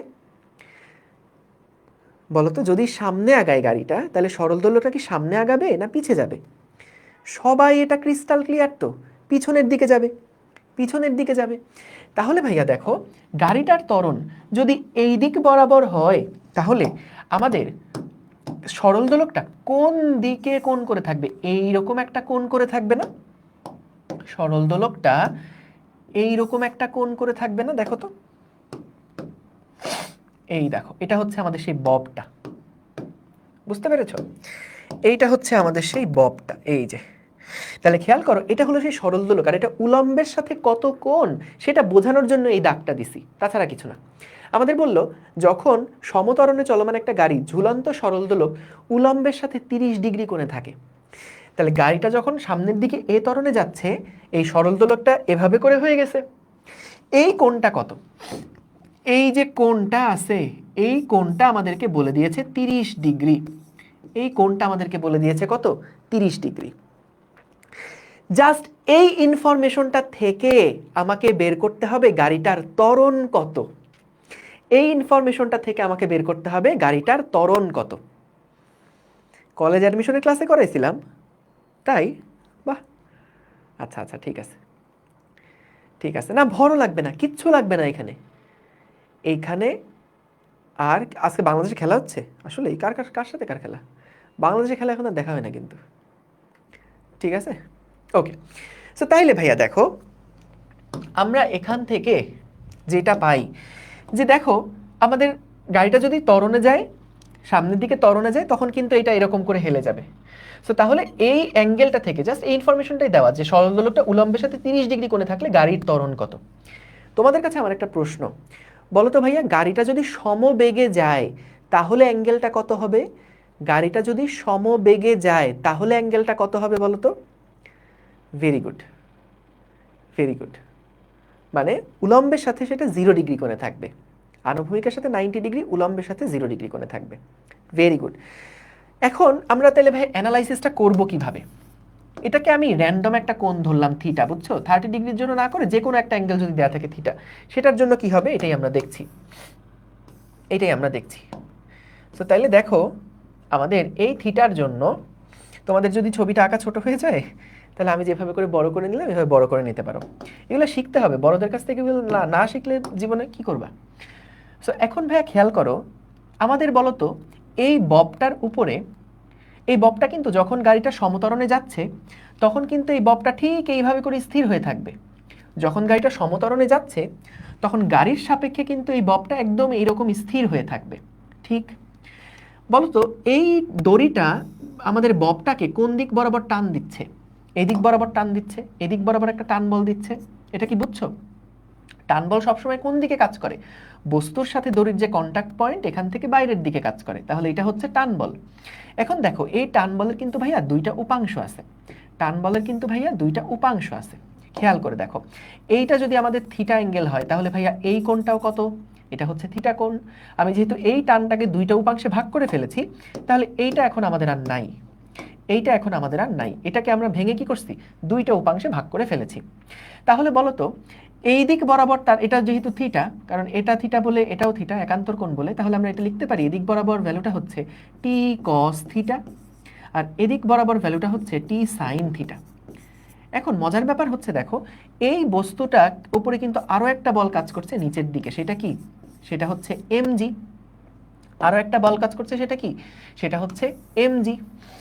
এখন খেয়াল করো, আমরা যদি এটা ব্যালেন্স করতে চাই তাহলে খেয়াল করো এই বস্তুটার উপরের দিকে একটা বল কাজ করছে টি কস থিটা। বস্তুটা কিন্তু গাড়ির মধ্যে যখন আছে বস্তুটা কিন্তু স্থির আছে, তাহলে স্থির যদি থাকে উপরের দিকে একটা বল কাজ করছে টি কস থিটা। এই টি কস থিটা হচ্ছে অবশ্যই এমজি এর সমান। কেন এমজি এর সমান? কারণ যদি এটা এমজি এর সমান না হতো তাহলে কিন্তু এই বলটা হয় উপরে উঠে যেত অথবা নিচে নেমে যেত। এটার একটাও কি হচ্ছে না। তাহলে যেহেতু এটা এই উপরে উঠছে না নিচেও নামছে না, তাহলে উপরের দিকের বল আর নিচের দিকের বল পরস্পর সমান। তাহলে টি কস থিটা এবং এমজি পরস্পর সমান। এবং বলতো আমাদের এই ববটার কি একটা ত্বরণ হচ্ছে না? কারণ গাড়ির যদি এ ত্বরণে যেতে থাকে তাহলে গাড়ির ভিতরে যা কিছু থাকবে প্রত্যেকের ত্বরণের মান কত হবে? এই হবে। তাহলে আমরা বলতে পারি টি সাইন থিটা, টি সাইন থিটা এটা সমান সমান কি লেখা যায়? টি সাইন থিটা সমান সমান লেখা যায় এম ইন্টু এ। কেন এম ইন্টু এ? কারণ দেখো এই টি সাইন থিটা বলটাই কিন্তু বস্তুটাকে একটা এ এক্সেলারেশন দিচ্ছে। এই টি সাইন থিটা বলটাই কিন্তু এই বস্তুটাকে একটা এ এক্সেলারেশন দিচ্ছে। তা না হলে আমাদের এই ব্লকটা বা আমাদের এই ববটা এ ত্বরণ পেল কোত্থেকে? এ ত্বরণ তো যদি গাড়ির এ ত্বরণ থাকে তাহলে গাড়ির ভিতরে থাকা প্রত্যেকটা উপাদানের ত্বরণ তো একই রকম এই হবে। তাইলে এই ববটাও এ ত্বরণ অর্জন করছে, কিন্তু এই এ ত্বরণটা সে কার কোন বলের দ্বারা পাবে? এই টি সাইন থিটা বলের দ্বারাই কিন্তু সে এম এ পরিমাণ বলটা পাবে। বুঝতে পারছো? তাহলে খেয়াল করো, এটা যদি আমাদের 1 নাম্বার ইকুয়েশন হয় এবং এটা যদি আমাদের 2 নাম্বার ইকুয়েশন হয়, তাহলে দেখো 2 নাম্বার ইকুয়েশনকে তুমি যদি এখন 1 নাম্বার ইকুয়েশন দিয়ে ভাগ দাও তাহলে কি হচ্ছে? T sine theta divided by T cos theta সমান সমান M A divided by M G. এখন খেয়াল করো এম এম কাটাকাটি করে ফেললে এ ডিভাইডেড বাই জি হচ্ছে। সো এইখান থেকে আমরা যেটা পাই দেখো তো, টি টি কাটাকাটি করে ফেলো, তাহলে থাকছে ট্যান থিটা সমান সমান এ বাই জি। ট্যান থিটা সমান সমান এ ডিভাইডেড বাই জি। আমাদের কি বের করতে হবে? এ বের করতে হবে। তাহলে এ সমান সমান আসছে দেখো জি ট্যান থিটা, জি ট্যান থিটা। তাহলে থিটার মান কত এখানে? 30 ডিগ্রি। তাহলে এখান থেকে আমি কিন্তু আমাদের ববের যেই ত্বরণটা সেই ত্বরণটা পেয়ে গেলাম, আর ববের ত্বরণ মানেই হচ্ছে আমাদের গাড়ির ত্বরণ। ব্যাস হয়ে গেল। কত সিম্পল একটা ইনফরমেশন থেকে কি হিউজ একটা জিনিস বের করে ফেললাম। বলো বুঝতে পেরেছো? বলো বুঝতে পেরেছো কি না? আচ্ছা, বব মানে হচ্ছে সরল দোলকের সাথে, দড়ির সাথে যেটা যুক্ত থাকে, যে বলটা যুক্ত থাকে ওটাকে বব বলা হয়। ঠিক আছে, ঠিক আছে, ওকে। তাহলে দেখো কিভাবে কি করলাম, চলো আরেকবার ছোট্ট করে রিক্যাপ করে ফেলি। সো আমাদের এখানে এই গাড়িটার একটা ত্বরণ হচ্ছিল, গাড়ির ভিতরে একটা সরল দোলক ছিল, সেই সরল দোলকটা উলম্বের সাথে 30 ডিগ্রি কোণ করে ফেলছে, এবং যতক্ষণ এটা 30 ডিগ্রি কোণে, যতক্ষণ এটা এ ত্বরণে যাচ্ছে গাড়িটা, ততক্ষণ আমাদের এই ববটা উলম্বের সাথে 30 ডিগ্রি কোণ করে আছে। যতক্ষণ এটা এ ত্বরণে যাচ্ছে ততক্ষণ একই ত্বরণে যাচ্ছে, একই কোণ করে আছে। তাহলে এখান থেকে আমরা দেখলাম যে বস্তুটা যেহেতু এই দিক বরাবর একটা ত্বরণ পাচ্ছে, তাই না? তুমি গাড়ির কথা চিন্তা করো, গাড়িটা তো আসলে স্থির নাই, গাড়িটা কি করছে? এই যে গাড়িটা কি করছে? গাড়িটা এ ত্বরণের সামনের দিকে আগাচ্ছে না? তাহলে গাড়ি যদি এ ত্বরণের সামনের দিকে আগায়, তাহলে এই ববটারও কি একটা এ ত্বরণ এই দিক বরাবর আসে না? নিশ্চয়ই বুঝছো। গাড়ি যদি এ ত্বরণে যায়, তাহলে গাড়ির যে বব ভিতরে আছে সেই ববটারও কি একটা এ ত্বরণে যাচ্ছে। তাহলে এখন আমরা এর উপরে কি কি বল কাজ করছে সেটা অ্যানালাইসিস করব। এর উপরে একটা শুধু টান বল আর একটা এমজি বল কাজ করছে। টান বলটাকে দুইটা উপাংশে ভেঙে ফেললাম। যেহেতু আমাদের ববটা শুধুমাত্র ডান দিক বরাবর এ এক্সেলারেশন পাচ্ছে, উপরে তার কোনো লব্ধি বল নাই, তাহলে উপরের টি কজ আর নিচের এমজি পরস্পর সমান, সেটা সমান ধরে এটা আমি লিখলাম। এবং গাড়িটা যে আমাদের ববটা যে এ ত্বরণের সামনের দিকে যাচ্ছে, তাহলে অবশ্যই ওর উপর একটা এম এ বল প্রযুক্ত হচ্ছে। এই এম এ বলটা কে দিচ্ছে? টি এর সাইন থিটা যে উপাংশটা, সেটাই কিন্তু ওকে এম এ বল দিচ্ছে। তাহলে টি সাইন থিটা সমান এম এ যদি লেখো, এরপরে ম্যাথ শেষ। 2 কে 1 দিয়ে ভাগ দিলে আমরা এখান থেকে এ সমান সমান জি ট্যান থিটা বের করে ফেলতে পারলাম। বুঝতে পারছো?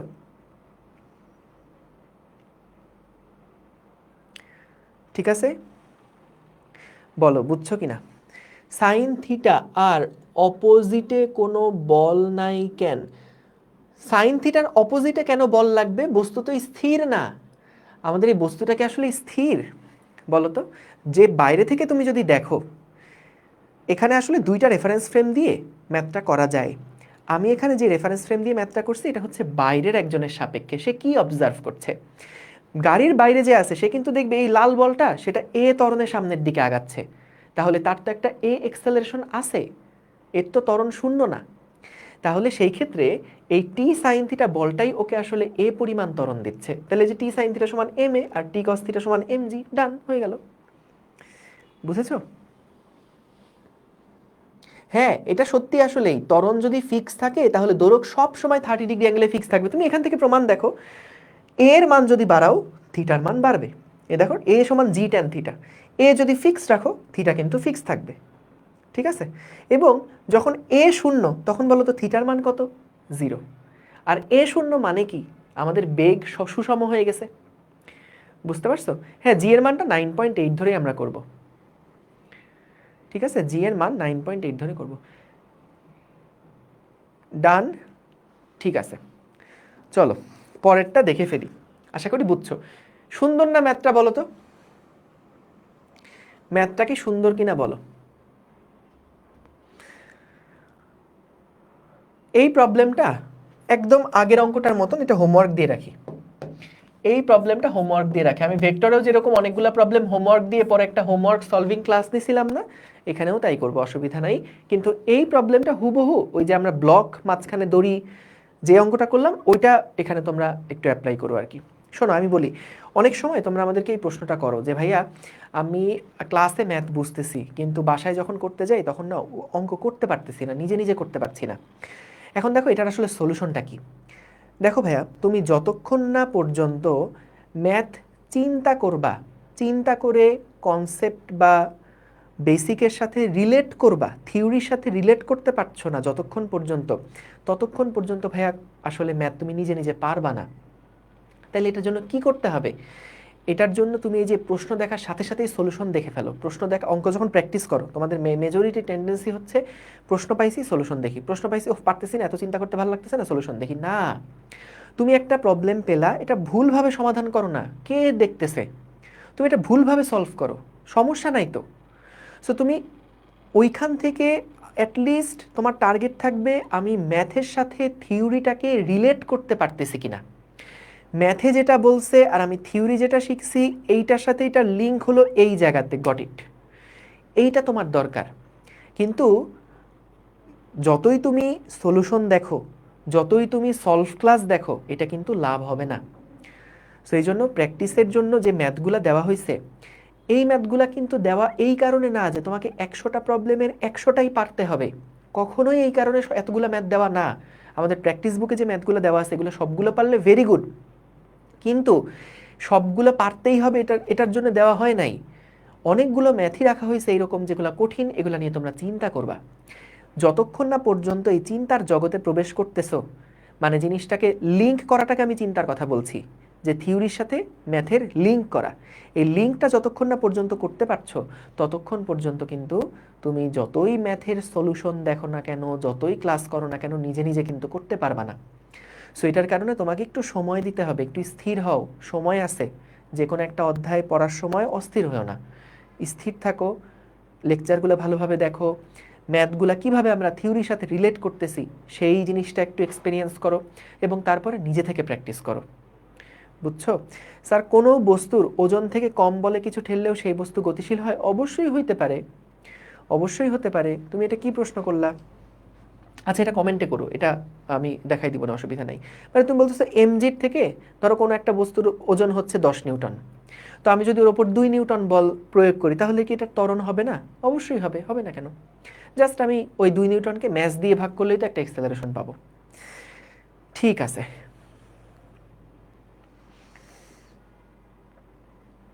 ববটার পিছনের দিকে চলে যাওয়া, দেখো পিছনের দিকে যদি এটা না যায় তাহলে কি টান বলের মানটা কখনো এদিকে থাকতে পারবে? সো টান বলটা এদিকে হওয়ার কারণেই তো টান বলের একটা উপাংশ সেটাকে এমজি ক্যারি করছে, আর একটা উপাংশ তাকে ত্বরণ দিছে।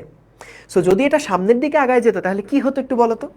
তুমি যেটা বলছো খুব সুন্দর একটা প্রশ্ন, এটা নিয়ে চিন্তা করা উচিত আসলে, নিজে চিন্তা করলে আরো ভালো হতো, তো আমি বলে দিচ্ছি শোনো। সো যদি তুমি সামনের দিকে যাওয়ারটাকেই কনসিডার করো, যে ভাইয়া গাড়ি সামনে আগালো, বব সামনে আগালো, তাহলে টান বল কাজ করছে এই দিকে, তাইলে আমাদের উপরের দিকে টি কস থিটা এমজি কে কাটাকাটি করলো, তাহলে এই দিকে টি সাইন থিটা বল কাজ করতেছে, তাহলে এই টি সাইন থিটা বলের কারণে তো এই বস্তুর ত্বরণ বাম দিকে হওয়ার কথা, তাই না? সো তাহলে আমাদের কখনোই বস্তুটার ত্বরণ ডান দিকে হবে যখনই সুতাটা বাম দিকে চলে আসবে, তখনই কিন্তু এই টান বলের একটা অংশ ত্বরণ দিবে আর একটা অংশ এমজিকে ধরে রাখবে। আশা করি বুঝছো।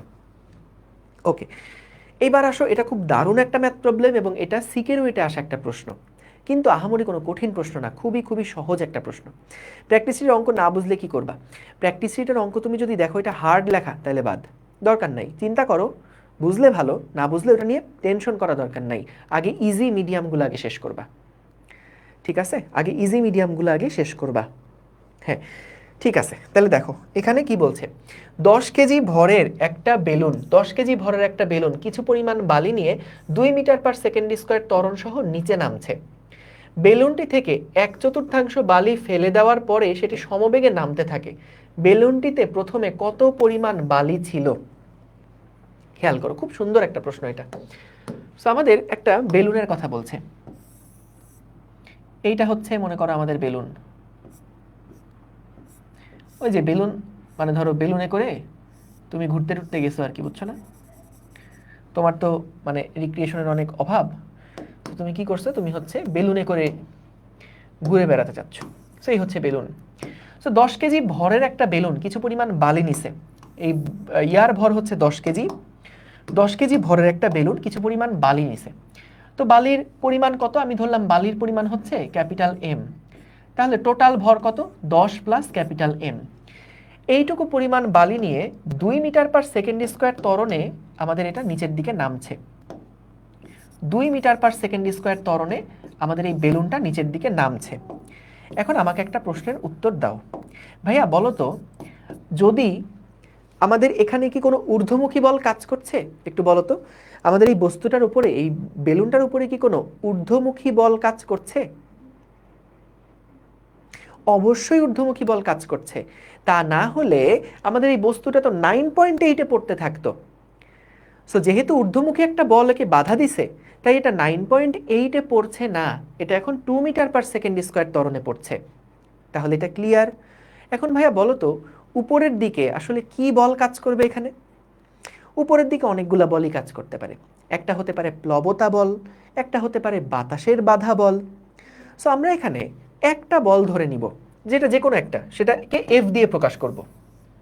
তো দেখো আমাদের এই বস্তুটার উপরে উপরের দিকে একটা বল কাজ করছে, সেটা হলো এফ, এবং নিচের দিকে একটা বল কাজ করছে, এই ত্বরণের নিচের দিকে একটা বল কাজ করছে, সেটা হলো 10 প্লাস এম ইন্টু জি। এখন আমাকে তোমরা একটা প্রশ্নের উত্তর দাও। বলো তো, যদি এই বেলুনটা নিচের দিকে এ ত্বরণে পড়তে থাকে তাহলে কোন বলটা বড়? উপরের দিকের বাধা বলটা বড় নাকি এমজি বলটা বড়? বলো তো কোন বলটা বড়? কমন সেন্স, যেহেতু ভাইয়া ত্বরণ নিচের দিকে, তাহলে অবশ্যই এমজি বলটা নিচের দিকে কাজ করছে, আর উপরের দিকে কাজ করছে এফ। ঠিক আছে, ভেরি গুড। তাহলে দেখো আমরা এখানে লিখতে পারি যে 2 মিটার পার সেকেন্ড স্কোয়ারে ত্বরণ সহ নিচে নামছে, তাহলে আমাদের সামেশন অফ এফ সমান সমান এম, এটা কি হবে? হ্যাঁ, এই সমীকরণ এত অ্যাপ্লাই করা লাগবে, সামেশন অফ এফ সমান সমান এম এ। সো দেখো কোনটা বড় বল এখানে? অবশ্যই এমটা বড়, এমজিটা বড়। So 10 plus capital M into G minus হচ্ছে এফ সমান সমান ভর কত? 10 প্লাস এম ইন্টু হচ্ছে এর মান কত? 2। এর মান কত? 2। এখন দেখো এর পরের অংশে আমাদেরকে কি বলল? দেখো তো এর পরে আমাদেরকে বলছে যে আমরা এই ব্লকটাকে এখন 1/4 বালি এখান থেকে ফেলে দিছি, এই বেলুনটা থেকে আমরা 1/4 বালি ফেলে দিছি। তার মানে বলো তো এখন কতটুকু এম আছে? যদি 1/4 বালি আমরা ফেলে দেই, তাহলে এখন কতটুকু এম আসলে অবশিষ্ট আছে একটু বলো তো? কতটুকু এম এখন অবশিষ্ট আছে একটু বলো তো? 3/4। Very good, 3/4। কারণ দেখো টোটাল ভর ছিল এম, 1/4 বালি যদি ফেলে দাও তাহলে এখন কতটুকু ভর বর্তমানে আছে? আমরা কিভাবে বের করব? এম যদি কমন নাও 1 ডিভাইডেড বাই 1 মাইনাস 1/4, তাহলে এটা আসে 3/4 ইন্টু এম। তাহলে এখন কতটুকু ভর আছে? এখন ভর আছে 3/4 ইন্টু এম। তাইলে দেখো আমরা এইটা হচ্ছে আমাদের একটা প্রশ্ন, এটা হলো একটা কেস, এটা হলো প্রথম কেসটার জন্য আমরা লিখলাম। এবার আসো দ্বিতীয় কেসের জন্য কি হয়েছে? যখন আমি 1/4 বালি ফেলে দিছি তখন আমাদের ভর কত বলতো? তখন সমবেগে নামছে, তাহলে ত্বরণের মান কত? 0 না? তাহলে আমরা লিখতে পারি দ্বিতীয় কেসের জন্য, এটা হলো প্রথম কেস, এটা হলো ফার্স্ট কেসের জন্য। সেকেন্ড কেসে আমরা যখন এটাকে ফেলে দিছি, বালিটাকে ফেলে দিছি, তখন 10 প্লাস এখন বালি আছে 3/4 M into G minus F সমান সমান, তোমরা আমাকে বলবে এই সমান সমানে কি বসবে? যখন সমবেগে নামবে তখন সামেশন অফ এফ সমান সমান কি হবে? এই যে এখানে সেকেন্ড কেসের জন্য সামেশন অফ এফ সমান সমান তো এম এ লিখতাম, তাহলে যখন সমবেগে নামছে তখন কি লিখবো? থ্যাংক ইউ সো মাচ, এটা লিখবো কত? 0 লিখবো। তাহলে এইটা হচ্ছে আমাদের 2 নাম্বার ইকুয়েশন। আমাদের কি বের করতে বলছে? বেলুনটিতে প্রথমে কি পরিমাণ বালি ছিল, অর্থাৎ ক্যাপিটাল এম কত, এইটা আমাদেরকে বের করা লাগবে। তাহলে ভাইয়া দেখো আমরা দেখি এখান থেকে কাটাকাটি করে কিছু করা যায় কিনা। সো এখান থেকে তুমি দেখতে পাচ্ছ আমাদের জাস্ট এফ এর মানটা বের করলেই তো হলো, তাই না? তাহলে একটা কাজ করি, বলো তো 1 নাম্বার আর 2 নাম্বার সমীকরণকে তুমি যদি বিয়োগ করো তাহলে কিন্তু এই এফটা কাটাকাটি হয়ে যায়। যদি আমরা 1 নাম্বার ইকুয়েশন থেকে 2 নাম্বার ইকুয়েশনটাকে বাদ দেই তাহলে কি থাকছে দেখি? 10 plus M into G minus F minus 10 plus 3/4 into M into G plus F সমান সমান 10 প্লাস এম ইন্টু 2। সো এখান থেকে খেয়াল করো আমাদের কিন্তু এফ আর এফ কাটাকাটি হয়ে যাচ্ছে। তাহলে ভাইয়া কি থাকে? তাহলে থাকে 10g plus mg minus 10g plus 3/4 mg সমান সমান 10 ইন্টু 2 মানে কত? 20, 20 প্লাস 2m। সো এখান থেকে তুমি যদি m এর ভ্যালুটা হিসাব করো, এই পুরাটা থেকে g এর মান 9.88 সব কিছু বসাও। সো বসানোর পরে দেখো 10g 10gও কাটাকাটি হয়ে যাচ্ছে, দেখি এই 10g এই 10gও তো কাটাকাটি হয়ে যাচ্ছে। তাহলে আর কি থাকে? আমাদের 1 এর সাথে 3/4 যোগ করলে হয় 7/4। তাহলে 7/4 mg 7/4 mg প্লাস মাইনাস হচ্ছে 2m সমান সমান 20। তাহলে এখান থেকে আমরা m এর মান কত বের করে ফেলতে পারবো না? দেখো তো কত হয়। আমি যদি হিসাব করি 7/4 ইন্টু 9.8, এটা আসে 17.15 মাইনাস 2, 20 ডিভাইডেড বাই আনসার করলে আসে কত? এটা আসে হচ্ছে 1.32 কিনা দেখো তো কত আসে। মাইনাস এমজি হবে, কোনটার কথা বলছো ভাইয়া? মাইনাস এমজি হবে, কোনটার কথা বলছো? ও ছি ছি ছি ছি ছি ছি ছি ছি ছি ছি ছি ছি ছি ছি, এটা মাইনাস হবে, এই যে মাইনাসে প্লাসে মাইনাস হবে, ছি ছি ছি ছি, লজ্জা লজ্জা।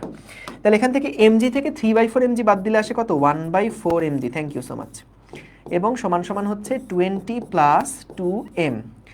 তাহলে আমরা কি পাই ভাইয়া? m এর মান আমরা পাচ্ছি এখান থেকে g/4 মানে g/4 মাইনাস 2 সমান সমান 20। m এর মান তাহলে আসে কত? 20 ডিভাইডেড বাই 0.45, এটা আসে 44.44 কেজি। ঠিক আছে। কেন এটা কেজি বললাম? কারণ দেখো আমাদের কিন্তু বেলুনের ভরটা কেজিতে ছিল, তাহলে এর সাথে যা কিছু করছি সবগুলা কেজিতেই হিসাব হবে। বুঝতে পেরেছ? ঠিক আছে না, এখানে যোগ বিয়োগে ভুল করছি, তাছাড়া কিছু না। এম এর মান হচ্ছে 44.44 কেজি। ঠিক আছে, সহজ না অঙ্কটা? সো তাহলে দেখো এইভাবে ভেঙে ভেঙে যদি চিন্তা করো ভাই, এগুলো পুরা গেমস, একদম গেমস। যে আমাদের একদম শুরুতে একটা বেলুন, ওখানে কিছু বালি ছিল, সেই বালি সহ 2 মিটার পার সেকেন্ড স্কোয়ার ত্বরণে নামছিল। এরপরে সেখান থেকে কিছু পরিমাণ বালি ফেলে দেওয়া হলো। সো ফেলে দেওয়া হলে এখন এমজি এর মান তো কমে যাবে। সো দেখা গেছে এটা এখন সমবেগে নিচের দিকে নামছে। তোমাদের কাছে একটা প্রশ্ন, আমরা যদি আরও বেশি বালি ফেলে দেই, তাহলে বলো তো এই বেলুনটা তখন কোন দিকে যাবে? যেই মুহূর্তে বালি ফেলে দিবা ওই মুহূর্তে বেলুনটা কোন দিকে যাবে? ওই মুহূর্তে, কথা বুঝো।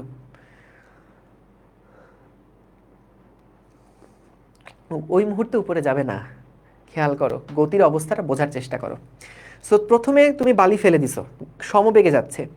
এরপরে যদি আরও বালি ফেলে যাও, তখন এটা মন্দনে নামতে থাকবে, নিচের দিকেই নামবে, কিন্তু বেগ আস্তে আস্তে কমতে কমতে কমতে কমতে একটা পয়েন্টে শূন্য হয়ে যাবে, তারপর আবার এটা উপরের দিকে ওঠা শুরু করবে ত্বরণ নিয়ে। বুঝতে পারছো? সো খেয়াল রেখো। ওকে, সো আশা করি বুঝতে পারছো। সো আমরা একদম প্রথমে 1 নাম্বার প্রশ্নে হচ্ছে আগে ত্বরণ থাকলে তার গতির সমীকরণগুলো কেমন হয় সেটা আমরা দেখলাম। যে আমাদের summation of F minus F, এই যে সামেশন অফ এফ বলতে এখানে এই যে নিচের দিকের এমজি মাইনাস উপরের দিকের এফ সমান সমান এম এ হলো। ভর কত? ভর 10 প্লাস এম। এবং পরেরটায় আমাদের যেহেতু সমবেগে গেছে, কিছু পরিমাণ বালি ফেলে দেওয়ার পরে এখন বালি আছে 3/4 mg, তাহলে এখান থেকে আমাদের সামেশন অফ এফ সমান সমান 0 হলো। এরপরে জাস্ট এফটাকে সরাতে হবে, কারণ একটাই আননোন এম আছে, তাহলে এফটাকে সরানোর জন্য আমরা বিয়োগ করলাম, তাহলে এফ এফ কাটাকাটি হয়ে গেল। যদি এখানে প্লাস এফ থাকতো তাহলে যোগ করতাম, যাতে করে এফটা ঝামেলা মুক্ত হয়ে যায়। সো তাহলে আমরা এখান থেকে এম এর মান কত বের করে ফেললাম। আশা করি বুঝতে পেরেছো। ঠিক আছে, সো এটা হচ্ছে গেল আমাদের আজকের 3 নাম্বার ম্যাথ। এইবার আসো পরের প্রবলেমে যাই। এটা খুবই খুবই চমৎকার একটা প্রবলেম। দেখো এটা হচ্ছে 4 নাম্বার প্রবলেম। কি বলছে খেয়াল করো। 60 কেজি ভরের লোক লিফটের মেঝের উপরে রাখা ওজন পরিমাপক যন্ত্রের উপরে দাঁড়িয়ে আছে। লোকটির ওজন পরিমাপক যন্ত্রে মানে লোকটির ওজন পরিমাপ যন্ত্রে কত হবে যখন লিফট উপরের দিকে 2 মিটার পার সেকেন্ড স্কোয়ার ত্বরণে চলে এবং নিচের দিকে 2 মিটার পার সেকেন্ড স্কোয়ার ত্বরণে চলে। দেখো আমরা কিন্তু এইখানে দেখো 60 কেজি ভর, 60 কেজি ভরের একজন লোক লিফটের মেঝের উপরে রাখা ওজন পরিমাপক যন্ত্রের উপরে দাঁড়ায় আছে। সো তার মানে কি, ধরো এইটা হচ্ছে আমাদের সেই লিফটটা, এইটা হচ্ছে আমাদের সেই লিফটটা, এই লিফটের উপরে এইটা হচ্ছে মনে করো সাপোজ আমাদের সেই ওজন মাপক যন্ত্র, বুঝছো? এইটা হচ্ছে আমাদের সেই ওজন মাপক যন্ত্র, এর উপরে তুমি দাঁড়ায় আসো, এটা তুমি দাঁড়ায় আসো। সো তুমি যদি ধরো লিফট স্থির অবস্থায় আছে, তুমি ওজন মাপক যন্ত্রের উপরে গিয়ে দাঁড়ালা, তাহলে এই ওজনটা কত পরিমাপ করবে? 60 কেজি ইন্টু 9.8, সো মূলত আমাদের ওই ওজন মাপার যে যন্ত্রটা, যে স্প্রিং নিক্তিটা, সেটা কিন্তু ওই ভরে দাগাঙ্কিত করা থাকে। সো আমাদের দেখা গেল সেটা তখন 60 কেজি পরিমাপটা দেখাচ্ছে। বা আমি সহজ রাখার জন্য জিনিসটাকে নিউটনে নিয়ে যাই। ওজন পরিমাপক যন্ত্র, 60 কেজি ভরের লোক যখন স্থির লিফটের উপরে রাখা ওজন মাপক যন্ত্রের উপরে গিয়ে দাঁড়াবে, তখন সে ওজন দেখবে 60 × 9.8। ডান। এখন আমাদেরকে বলছে লোকটার ওজন পরিমাপক যন্ত্র কত হবে যখন লিফট উপরের দিকে এত ত্বরণে চলে। এখন ভাইয়া, আমরা যে আপাত ওজন হিসাব করি, একটা ওজন তো হচ্ছে পৃথিবীর যে আকর্ষণ বল, সেটাই হচ্ছে আমাদের ওজন। কিন্তু আরেকটা জিনিস আছে, সেটা হলো আপাত ওজন। মূলত আমরা কিন্তু আপাত ওজনটাকেই অনুভব করি। আমরা মূলত আপাত ওজনটাকেই অনুভব করি। এখন আপাত ওজনটা কি, এটার ব্যাখ্যা দেওয়ার জন্য তোমাকে আমি এক্সাম্পলে নিয়ে যাই। যারা লিফটে উঠছো, তোমরা দেখবা লিফট যখন উপরের দিকে উঠানো শুরু হয়, তখন কিন্তু নিজেদেরকে একটু ভারী ভারী মনে হয়, এবং লিফট যখন নিচের দিকে নামে, তখন কিন্তু নিজেদেরকে একটু হালকা বলে মনে হয়। আবার মনে করো তুমি অনেক উঁচু একটা বালুর স্তূপ থেকে নিচের দিকে লাফ দিলা। উঁচু একটা বালুর স্তূপে উঠে খেলতাম না আমরা ছোটবেলায়, লাফ দিলাম। সো লাফ দেওয়ার সময় কিন্তু নিজেদের মনে হতো কোনো ওজন নাই, নিজেদেরকে তখন ওজনহীন অনুভব হতো। সো এই আমরা কোনটা অনুভব করি? আমরা কিন্তু অনুভব করি আমাদের আপাত ওজনটাকে। মূলত পৃথিবী আমাদেরকে যেই এমজি বলে টানছে, সেইটা তো বল আছেই, সেটাই হচ্ছে মহাকর্ষ বল, সেটাই হচ্ছে ওজন বল। কিন্তু আপাত ওজন বলতে আমরা যেটাকে বুঝি, সেটা হচ্ছে তল আমাদের কি পরিমাণ প্রতিক্রিয়া দিচ্ছে। কথাটা একটু লিখে নাও। আপাত ওজন মানে হচ্ছে, আপাত ওজন, দেখো এই ম্যাথটা আসলে একটা সূত্র বলে দিলেই তোমরা বুঝবা। ওই যে m × g প্লাসে, উপরে গেলে g প্লাসে, নিচে গেলে g মাইনাসে, আমি জানি। একটু খেয়াল করে ব্যাকগ্রাউন্ডগুলো কি। আপাত ওজন সমান সমান কি, তল কর্তৃক প্রতিক্রিয়া, বা লোকের উপরে মেঝে কর্তৃক প্রতিক্রিয়া বল। লোকের উপরে মেঝে কর্তৃক প্রতিক্রিয়া বল। হ্যাঁ, এটা হচ্ছে আপাত ওজন। সো আপাত ওজন হচ্ছে লোকের উপরে মেঝে কর্তৃক প্রতিক্রিয়া বল। এটার মানেটা কি আগে বোঝো। আমরা যখন একটা সিম্পল তলের উপরে দাঁড়ায় আছি, একদম মেঝের উপরে দাঁড়িয়ে আছি, সো মনে করো এটা হচ্ছে আমরা। এখন বলো তো, খেয়াল করো, পৃথিবী আমাদেরকে নিচের দিকে এমজি বলে টানছে, পৃথিবী আমাদেরকে নিচের দিকে এমজি বলে টানছে। তাহলে বলো তো, তুমিও এই লিফটের উপরে কি একটা চাপ প্রয়োগ করছো না, একটা ধাক্কা দিছো না, একটা বল প্রয়োগ করছো না? সেই বলের মান কত বলো তো? যেমন ধরো, আমি যদি এই যে রিমোট, এই রিমোটটাকে যদি হাতের উপরে রাখি, এই রিমোটটাকে কিন্তু পৃথিবী এমজি বলে টানছে। তাহলে এই রিমোটটা আমার হাতের উপরেও কি এমজি পরিমাণ বল প্রয়োগ করছে না? অবশ্যই। কারণ পৃথিবী যদি এটাকে নিচের দিকে, এই বস্তুটাকে নিচের দিকে এমজি বলে টানে, তাহলে আমাদের এই হাতের উপরেও কিন্তু এমজি পরিমাণ বলটা কাজ করবে।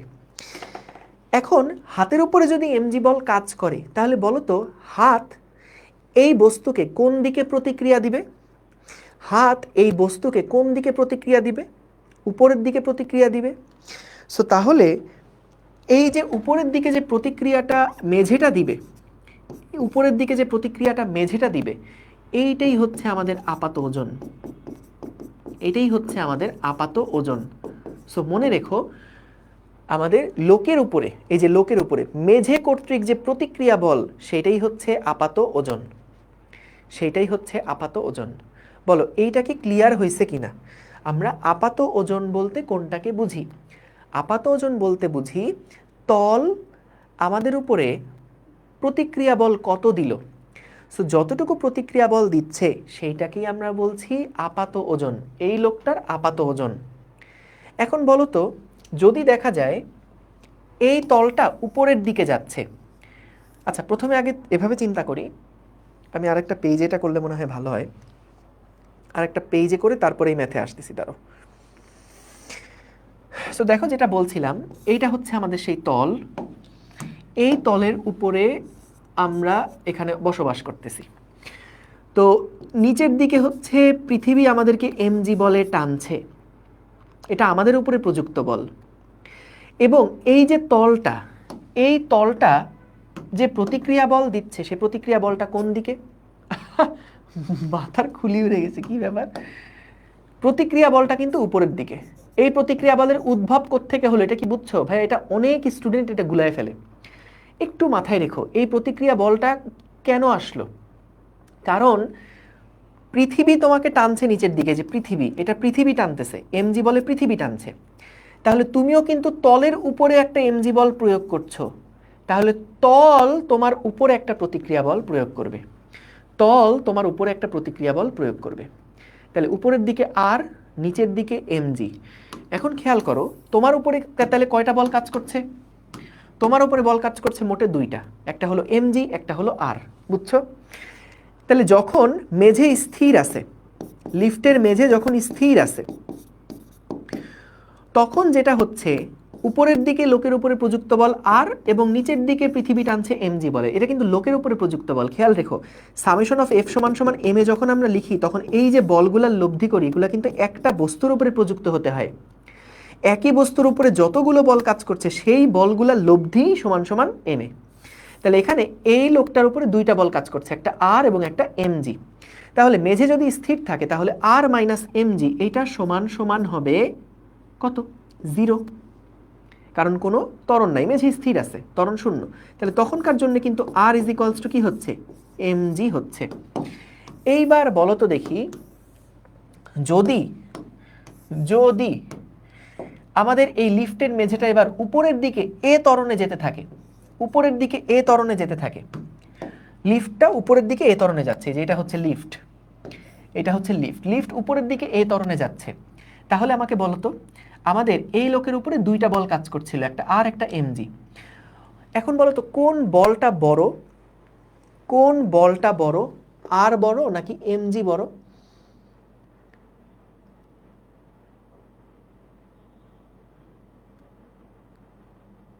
অবশ্যই আর বড়। Very good. তাহলে আর যদি বড় হয়, তাহলে দেখো আর মাইনাস এমজি, কারণ আর বড় না হলে তো এই লোকটা উপরের দিকে যেতেই পারতো না। যদি লিফটের ত্বরণ উপরের দিকে এ হয়, তাহলে অবশ্যই লোকের ত্বরণও উপরের দিকে এ। তাহলে আর এবং এমজি এই দুইটার মধ্যে অবশ্যই আর বড়, তাহলে আর মাইনাস এমজি এইটা সমান সমান হচ্ছে এম ইন্টু এ। তাহলে দেখো তো আর সমান সমান কি হয়? এম ইন্টু জি প্লাস এ। তাহলে এটাই কিন্তু আমাদের ছিল কি? আপাত ওজন।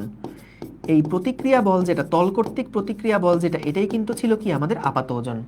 তাহলে আপাত ওজন কেন M into G plus A হয়, এটা কি বুঝতে পেরেছ? যখন লিফট উপরের দিকে যায়, তখন কেন আর M into G plus A হয়, আশা করি বুঝেছ। এইবার আসো আমাদের যে ত্বরণটা, ত্বরণ যদি এইবার নিচের দিকে হয়, ত্বরণ যদি এইবার নিচের দিকে হয়, তাহলে এখন কি আমরা লিখতে পারবো না সামেশন অফ এফ সমান সমান এম এ যদি লিখি? তাহলে এখন বলো তো কোন বলটা বড়?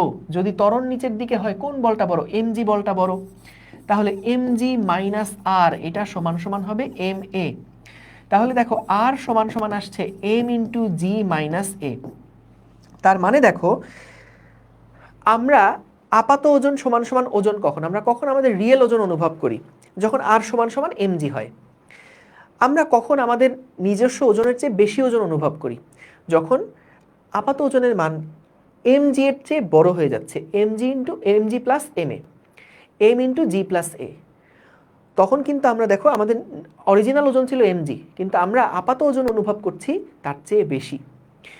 এখানে দেখো যখন এটা নিচের দিকে নামছে, তখন কিন্তু আমাদেরকে একটু হালকা বলে মনে হবে। সো এই জায়গাতে আমাদের ভারী বলে অনুভূত হবে, ভারী বলে মনে হবে। এই জায়গাতে আমাদেরকে হালকা বলে মনে হবে, হালকা মনে হবে। কেন হালকা মনে হবে? কারণ আমরা নর্মালি কোন ওজনটা অনুভব করি?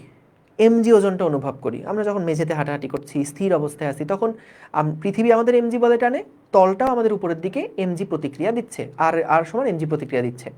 তাহলে আমরা সবসময় এমজি অনুভব করি। কিন্তু যখন আমরা হচ্ছে মানে mg ওজন অনুভব করি। কিন্তু আমরা যখন নিচের দিকে নামছি তখন আমাদের দেখো আপাত ওজনটা কিন্তু mg এর চেয়ে কম হচ্ছে। তার মানে আমরা তখন নিজেদেরকে mg এর চেয়ে হালকা অনুভব করব। সো এই আরটা কিন্তু আমাদের সেই আপাত ওজন।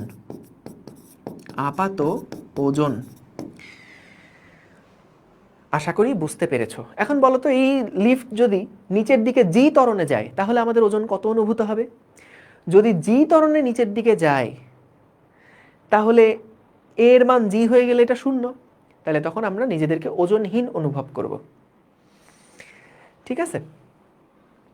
এই হিসাবগুলা, প্রত্যেকটা হিসাব কিন্তু আমরা লিফটের বাইরে থেকে দেখতেছি। দেখো, লিফটের বাইরে থেকে দেখলাম এই লোকের উপরে আর বল কাজ করছে, নিচের দিকে এমজি বল কাজ করছে। এই দুইটা বলের প্রভাবে লোকটা উপরের দিকে এ ত্বরণে উঠলো। আমরা বাইরের অবজারভার থেকে এটা হিসাব করছি। ঠিক আছে? ভিতরের অবজারভার থেকে হিসাব করার একটু ঝামেলা আছে, সেটাও আমরা সামনে শিখব। ওইখানে আমাদের সিউডো ফোর্স অ্যাপ্লাই করতে হয়, সেগুলো আমরা দেখে নিব, ওটা নিয়ে চিন্তা করো না। এখন আমরা প্রত্যেকটা ক্যালকুলেশন সিস্টেমের বাইরে থেকে হিসাব করতেছি। ঠিক আছে? ওকে, জি এর চেয়ে বেশি ত্বরণে যদি যাও তখন তো আসলে আমাদের এখানে যেটা হয়, এই যে লিফটটা, মানে আমরা তখন আসলে ওই লিফটের ছাদে গিয়ে বাড়ি খাবো আর কি। বুঝতে পারছো? আমরা তখন লিফটের ছাদে গিয়ে বাড়ি খাবো। তো আশা করি আপাত ওজনের যে বিষয়টা, এইটা তোমরা বুঝতে পেরেছো। তাহলে এখানে যে প্রশ্নটা ছিল এখন একদম সিম্পল। তাহলে আমাদের এখানে মোটামুটি আলোচনা শেষ। সো দেখো, যখন 1 নম্বরের উত্তর দিব, লিফট উপরের দিকে যদি এ ত্বরণে চলে, অর্থাৎ এ এর মান যদি 2 মিটার/সেকেন্ড স্কয়ার হয়, তাহলে আমাদের এই প্রতিক্রিয়া বল বা যেটা ইয়াতে দেখাবে সেটা হচ্ছে m ইন্টু জি প্লাস এ। এবং যদি লিফট নিচের দিকে নামে তখন আমাদের যে আর এর মানটা হবে এটা হবে m ইন্টু জি মাইনাস এ। তাহলে এটা হচ্ছে আমাদের লিফট উপরের দিকে এত ত্বরণে চললে কতটুকু প্রতিক্রিয়া দেখাবে, আর নিচের দিকে এ ত্বরণে চললে কতটুকু প্রতিক্রিয়া দেখাবে। এখন তোমাদের কাছে আমার একটা প্রশ্ন, বলো তো, যদি লিফট উপরের দিকে সমবেগে যায় তাহলে আপাত ওজন কত হবে? যদি লিফট উপরের দিকে সমবেগে যায় তাহলে আপাত ওজন কত হবে? তখন আপাত ওজন কত হবে? 0 না তো? হ্যাঁ, তখন আপাত ওজন কত হবে? এই যে মেঝে যখন স্থির বা সমবেগে গতিশীল তখন কিন্তু এক্সেলারেশন শূন্য। এই জন্য দেখবা লিফটে যখন তুমি উঠবা তখন লিফট যদি উপরের দিকে যখন চলা শুরু করলো ওই সময়টাতে নিজেকে একটু ভারী বলে মনে হয়। যখন চলতে থাকে সমবেগে তখন কিন্তু নিজেদের এমজি বলেই মনে হয়, এমজি ওজনই আমরা অনুভব করি। এরপরে যখন আবার লিফট থেমে যায় তখন কিন্তু আমরা আবার নিজেদেরকে হালকা অনুভব করি। বুঝতে পারছো? এই আর কি। ঠিক আছে? না, আমাদের নিউটনীয় বলবিদ্যা চলবে সপ্তাহে 2 দিন এখন থেকে, সামনে কি বলে মঙ্গল বৃহস্পতি, আর তোমাদের অপূর্ব ভাইয়া শুক্রবার রবিবার ক্লাস নেবেন। ঠিক আছে? এটা হচ্ছে আদর্শ গ্যাস। ঠিক আছে, আশা করি বুঝতে পেরেছো। এখন বলছো ওজন মাপার যন্ত্রের ভরটাকে কেন কনসিডার করলাম না? আচ্ছা বলো তো, এইখানে আমরা যখন ওজন মাপার যন্ত্রটা দেখি তখন কিন্তু যে ইয়াটা থাকে, কাঁটাটা থাকে, সেটা কিন্তু এমনভাবেই ক্যালিব্রেটেড থাকে যে ওটা 0-0-তে ফোকাস করা। সো ওই ওজনটাকে বাদ দিয়েই কিন্তু দেখা যায় আমরা হিসাবটা করি। বুঝতে পারছো? মানে ওইটাকে একদম নিউট্রাল ধরেই তারপর আমরা হিসাব করি। হ্যাঁ, তুমি এখানে বলতে পারো ভাই যখন ওজন মাপা যন্ত্রটা উপরের দিকে যাবে তখনও তো সেটার কাটার একটা বিক্ষেপণ দেখা যাবে, সেটা দেখা যাবে, কিন্তু ওইটা যখন উপরে একটা বেশি ভরযুক্ত তখন কিন্তু ওইটা নেগলিজেবল। ও খুব সুন্দর একটা প্রশ্ন করছে। দেখো, তোমরা দেখবা একটা ওজন মাপক যন্ত্র, সেটাকে যখন তুমি হুট করে উপরের দিকে তুলবা তখন কিন্তু দেখবা এটার কাটাটা নড়তেছে, আবার যখন নিচের দিকে নামাবা তখন দেখবা এটার কাটাটা নড়তেছে। বুঝতে পারছো? সো এটা কেন হয়?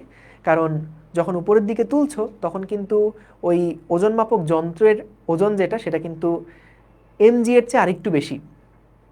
সো এমজি থাকাকালীন অবস্থায় নিক্তিতে 0 দেখায়, যখন এমজি চেয়ে একটু বেশি হয়ে যায় তখন কিন্তু সে নিক্তির 0 জায়গা থেকে আরেকটু তখন বৃদ্ধি পেয়ে যায়।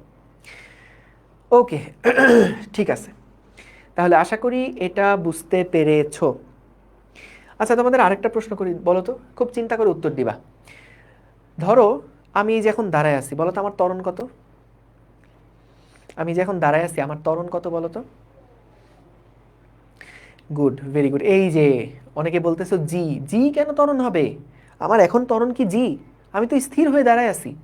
যদি আমি মুক্তভাবে পড়তে থাকি তখন না আমার ত্বরণ হবে জি, তাই না? দেখো তখন না আমার ত্বরণ হবে জি। সো তাহলে দেখো, যখন আমি স্থির অবস্থায় আছি বা সমবেগে গতিশীল আছি তখন আমার লব্ধি ত্বরণ কত? এই যে এম এ, এটা কিভাবে আসছে? এটা কিন্তু এম এর এ থেকে আসছে। তো যখন আমি স্থির আছি বা যখন আমি সমবেগে গতিশীল আছি তখন আমার ত্বরণ কত? ত্বরণ তো শূন্য। সো এই জি এর সাথে কিন্তু এটা মিলায়, এটা অনেক ভুল করে মানুষজন। সো এইগুলা খেয়াল রেখো, যখন তুমি দাঁড়ায় আসো, লিফটের উপর জাস্ট দাঁড়ায় আসো, তখন তোমার ত্বরণ শূন্য। এই যে ত্বরণ, এটা তো আমাদের লব্ধি ত্বরণ নির্দেশ করতো, ত্বরণ শূন্য। বুঝতে পারছো? ওকে, ঠিক আছে, তাহলে এগুলা ভুল করা যাবে না। আচ্ছা, এই প্রবলেমটা দেখি চলো। এখানে কি বলছে, দাঁড়াও একটা মিনিট, এটা একটু প্রশ্নটা পড়ো। আবির, ওই রেদওয়ান আবির ফোন দিচ্ছে, ওর একটু ফোন দিয়ে দেখো তো যে অ্যাচিভের আইবি এর প্রশ্ন কি বলে শুনো।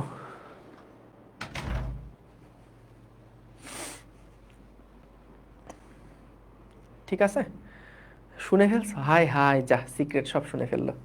হাই হাই হাই, কি হবে? আমরা সাধারণত ওজনটাই মাপি, কিন্তু যে আমাদের নিক্তিটা আছে সেই নিক্তিটা আমাদের ভরে ট্রান্সফার করে দেখায়। ঠিক আছে, ওকে, ডান। দেখো এটা কিন্তু খুব সহজ, এটা একটু সলভ করো তো দেখি। এটা সলভ, আচ্ছা এটা তো আমরা করছিলাম না এরকম একটা ম্যাথ, কত বল প্রয়োগ করলে 3 সেকেন্ডে বেগ এত থেকে এত হবে, এরকম একটা ম্যাথ আমরা করছিলাম না? মনে আছে কারো? এরকম একটা ম্যাথ কিন্তু করছিলাম। সো এখানেও খেয়াল রেখো, আমরা কিন্তু ভেক্টর বিয়োগ করে তারপর দেখতে হবে।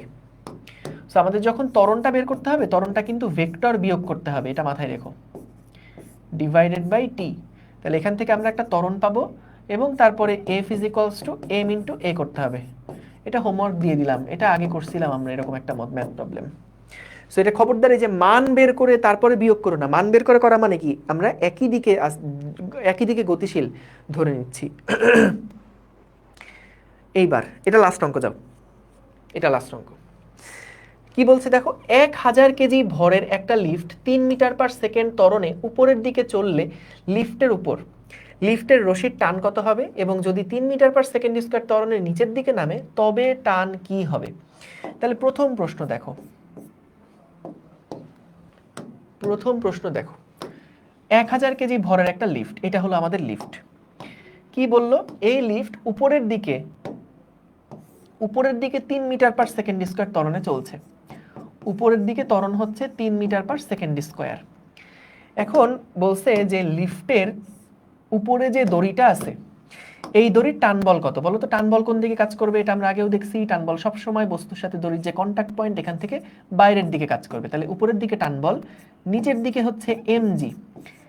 তাহলে উপরের দিকে যদি ত্বরণ হতে হয়, আমাদের বলছে রশির টান বল কত, এই টানের মান কত বের করতে বলছে। যখন লিফট উপরের দিকে যাচ্ছে তখন এই টানের মান কত বের করতে হবে, তোমরা একটু বের করো তো দেখি।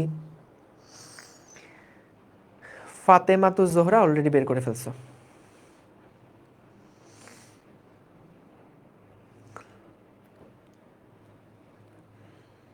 হ্যাঁ, সায়েদ সারমান, আফিয়া আক্তার, নাফি খন্দকার। এই তাহলে ফাতেমাতুজ জোহরাটা কি ভুল হয়েছে কিনা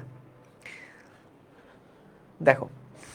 তাহলে দেখো রশির টান কত হবে, এক নম্বরে আমরা তাহলে সামেশন অফ এফ সমান সমান এম এ। ভাইয়া এই অঙ্কগুলা এত লাগবে, মানে আমাদের এই যে সামেশন অফ এফ সমান সমান এম এ, সেখানে কি হবে দেখো, যদি উপরের দিকে ত্বরণ হয় তাহলে টি মাইনাস এমজি সমান সমান এম এ।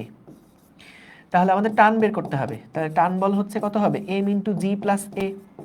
তো এম এর মান হচ্ছে 1000, জি এর মান হচ্ছে 9.8 প্লাস এক্সেলারেশন হচ্ছে 3। তাহলে এখান থেকে আমরা টান বল কত বের করে ফেলবো,